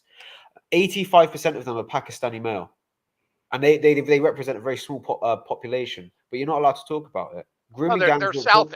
What do they call them in the news? South Asians. Yeah, they call them South Asians, or there's a big difference between like Muslims and Islamists. Like Muslims, whatever, cool, but Islamists, man, like the ones who. Have a look at Luton, England. This is the town that had posters up celebrating the 19 hijackers on 9/11. Every year they are allowed to go out in the streets and celebrate. And it's allowed. It's allowed. They segregate them into small towns. But yeah, dude, but they get away with it. And the thing is, you hear about this stuff back in the day, like, oh, someone killed someone as a butcher. It's evil. It stays in history. But then this girl gets ground up and sold as kebab meat. And no one hears about it unless they're told. It's mad. It's evil stuff. But yeah, Albert, that's it. I think it was not Prince Albert. No, that's the husband. Prince Albert is the husband. It was her nephew, they believe, was Jack the Ripper. But I think Jack the Ripper was 2 to 3 people personally. Because that's what got me started on this whole like killer stuff. Like in history, UK history is just Hitler's bad. That's all you get taught. Hitler's bad. World War II happened. But then they did a 1 week on Jack the Ripper, and since then, boom. Fred West killed a family friend of mine, so it connects me. Fred West killed a girl called Mary Bastholm, and I think you might know Fred West, curly hair, had people in his basement as well. It's mad. That's sick. That's sick. It is pretty sick stuff. Do you know about Fred West, Mama? No. Fred and Rose West, it was a couple. They had kids, and they actually did stuff to their daughter and killed their daughter. And that's I do. I have heard of them. There was a thing on. There was a 1 hour special on them on somewhere on YouTube, and I watched that. Yeah, that was pretty sick. The guy with curly hair and messed up teeth, more messed up than mine. Yes. Yeah. Yes. Yeah. Well, he killed. They never found her body, but he told his son that he killed a girl called Mary Bastholm, and she was bridesmaid at the same wedding as my grandma and great auntie. They were family friends. Yeah. And there's a woman called Joanna Yates who was murdered in Bristol by her neighbour. It was the first time in British history they charged someone with murder without a body, and it was the wrong person. It was a landlord who looked crazy. But it was her neighbour that choked her out, and she worked with my friend's father at wherever they worked. They were in like the same office together. So that's 2 cases that are pretty close to home. And actually, I can tell you another one. There's 3 that are close to home, but I'm not connecting in any way to this case at all. I don't know anyone who knew the person. There's a girl called Becky Watts. Stepbrother stuffed her in a suitcase, killed her, cut her up in the bathtub, and then put all her body parts in his shed. And that was literally in my city. Not even like a 1 hour drive or half-hour drive from me. And that happened when I was 15. I was the same age. Weird people all over the world. The United States doesn't have a market on them. Boy, they're everywhere. London is horrible.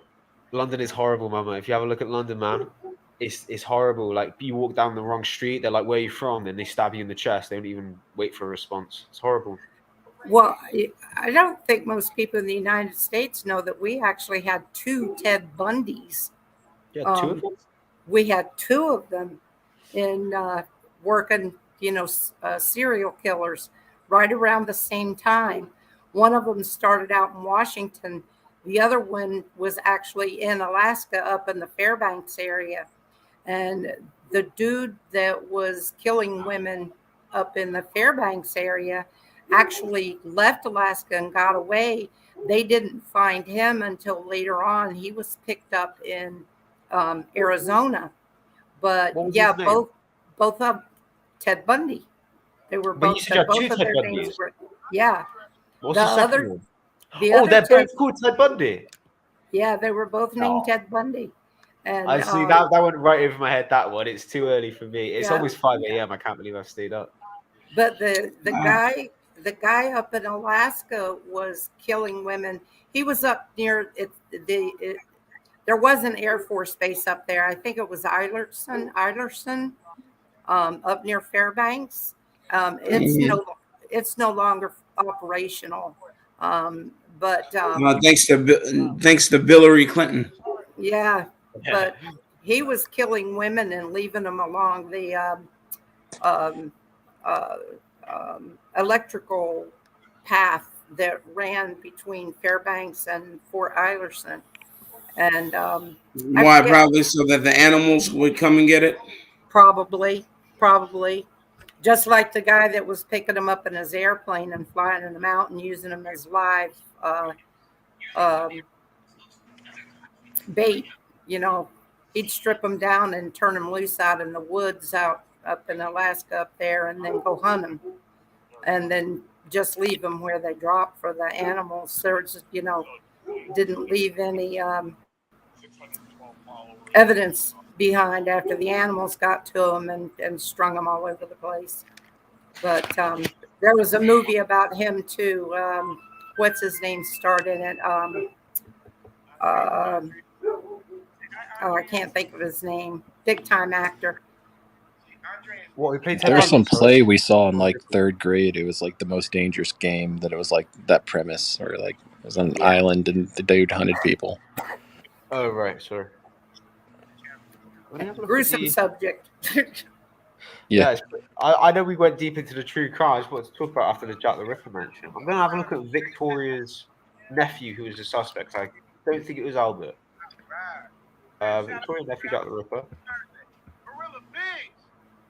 I think, let me get his name. Oh, it was Prince Albert Victor. So someone knows more British history than I do. Isn't that crazy?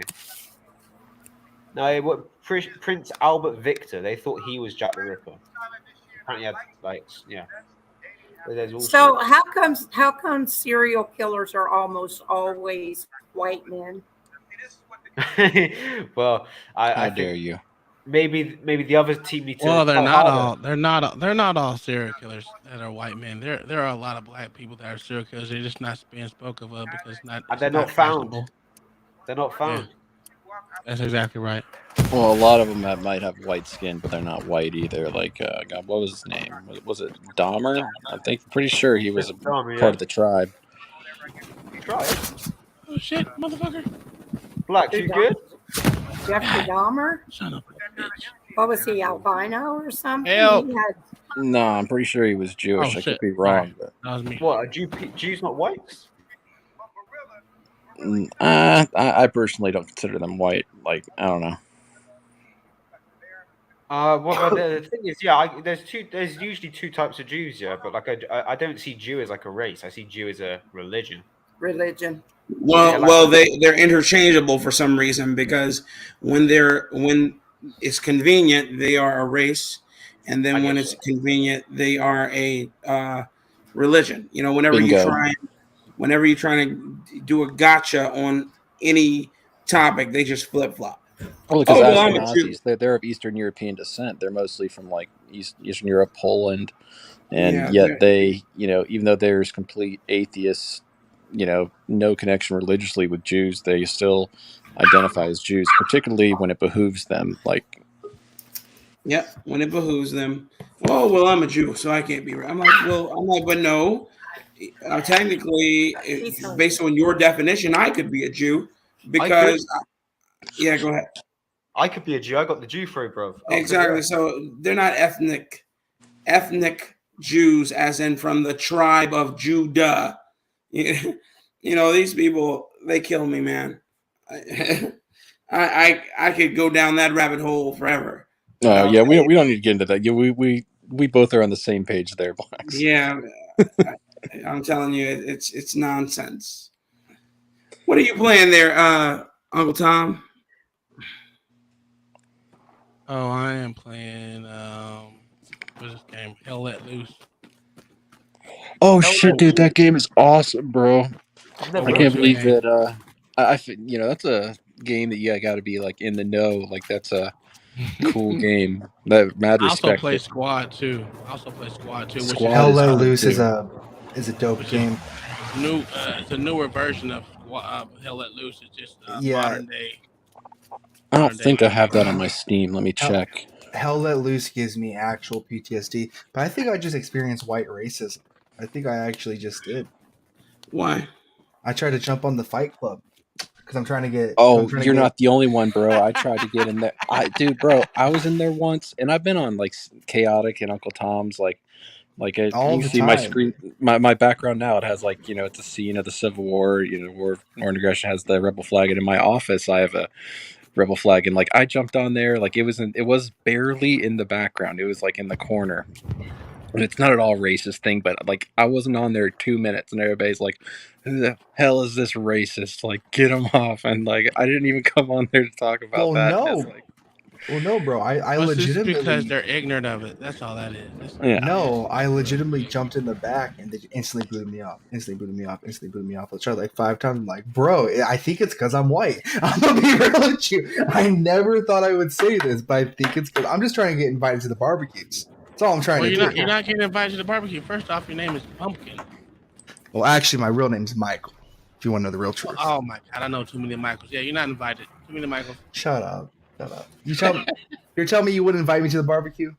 I don't barbecue, so yeah, my wife cooks for me, sir.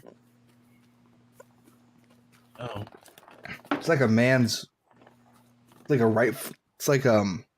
rightful passage of a man is to barbecue. Do you really don't barbecue, Uncle Tom? Like I find that hard to believe that you don't. I'm not even surprised here. No. I'm not even surprised here. my wife I'm does. not even surprised. You know why? This is Why? the same kind of man who lives in Florida and doesn't barbecue, right? Because he's the same kind of man who would rather go on a tugboat to Antarctica rather than take a shuttle to see that the Earth is round. There's no freaking round Earth. Sorry, sir. What? Round Earth Game confirmed. mode for Squad yet? What'd you say? Have you seen the new game mode for Squad? The Eye in the No. Sky? I haven't played it. I haven't played in a couple months, probably about 5 months. So I gotta get back on it. This is the first time I played this in probably about Jesus. Have you ever heard? You or your son ever heard the name of the game Postscriptum, Uncle Tom? Oh shit! Hold on! Oh god damn it! That sounded like an MG42. It was empty. I know that sound well. But you need to check out Postscriptum, bro. Like it's like Hell Let Loose, but even crazier, man. Like The only thing I don't like about this game is when you have the LMG, you can't zoom in to actually see as well. Like That's crazy. Anything that's scoped. Guys, I am about to fall out.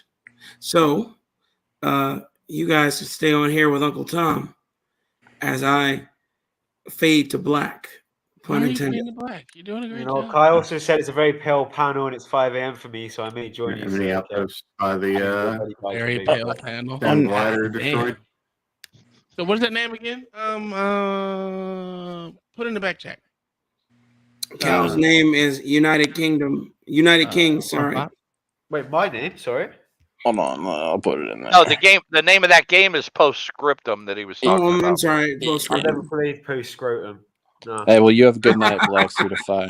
I know your real Postscriptum. name, but you know I won't use your our slave names here on chat. You know my Yes, slave name please as don't use well. my slave name. Yes. He might But, expose that I'm truly a Jew. Me too, man. You know I gotta keep up the act so no one catches on. There you go. That's why you're not showing your face. I bring out the nose measure. You know what I mean? Yep. Oh my god. Well, it's because I got the curls in and the yarmulke on right now, so I can't show you my face. Here, I got a real good test. Here, I shouldn't do this joke. I shouldn't do this bit. Oh my god, don't do it. Can you hear that? Can you hear that? Oh, I love Hear that change? sound of shekels. Yeah. How much is it? How much is it? That's 75 cents. Ah. You might be 25. Sorry, 50. 50 cents. So, would 50 any of cents. you like to You were invest close. in my new crypto? No, not a chance. Not a chance. Swivel, man. No crypto. You already lost a big wave on crypto, bro. No, you have new crypto? You have new crypto? That's great. No, what was that thing called? Where what was it called? The FTX. That's what it was. That I was thinking of. With With SBF. the curly hair. I wonder what he is. SBF. They supposed didn't they locked that guy up, Bankman Fried. That proves we're living in a simulation, bro. That the guy's name was Bankman Fried.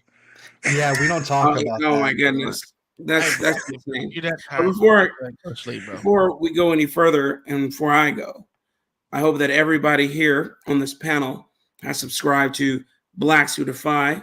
That's Oh shit! YouTube.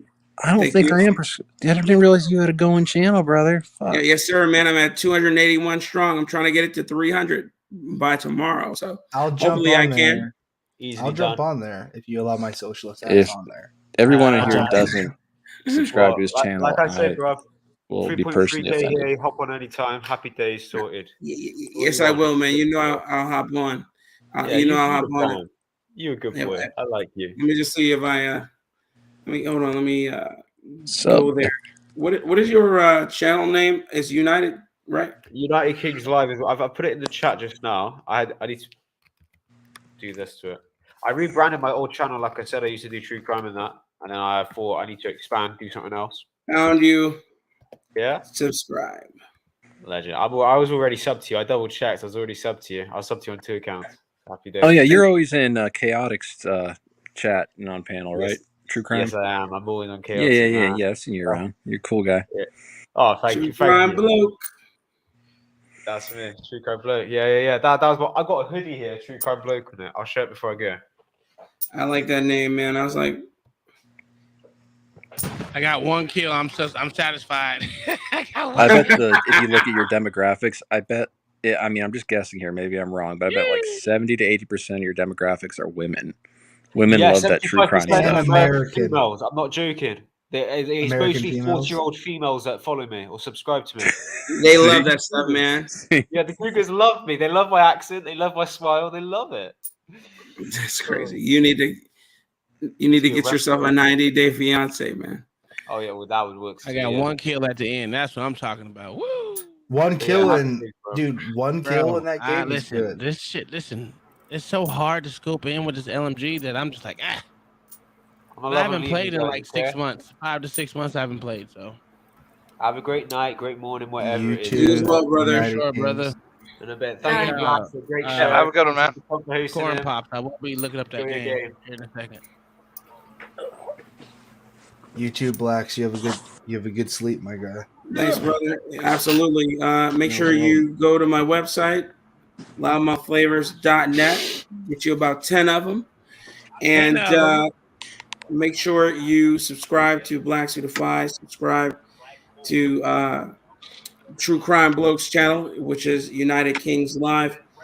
Everyone in the chat, thank you for coming. Thank you for watching my tired behind, because I am tired right now. And I'll probably be back here tomorrow. Hey, shut it down. It's your show. Shut it down, bro. You know, you don't want to keep going? All right. I'm gonna keep playing games, though. I ain't gonna be up for no one's talking right now. I'm gonna be zoning out. All right. Well, good night, guys. I'm gonna end this broadcast. Let me Good night. shield New Frontier, my guy. You guys. You guys have a good night. All right, brother. Is this what you keep on getting taken out by, Uncle Tom? You say? Is this what you keep on getting taken out by in the game? Yes. No,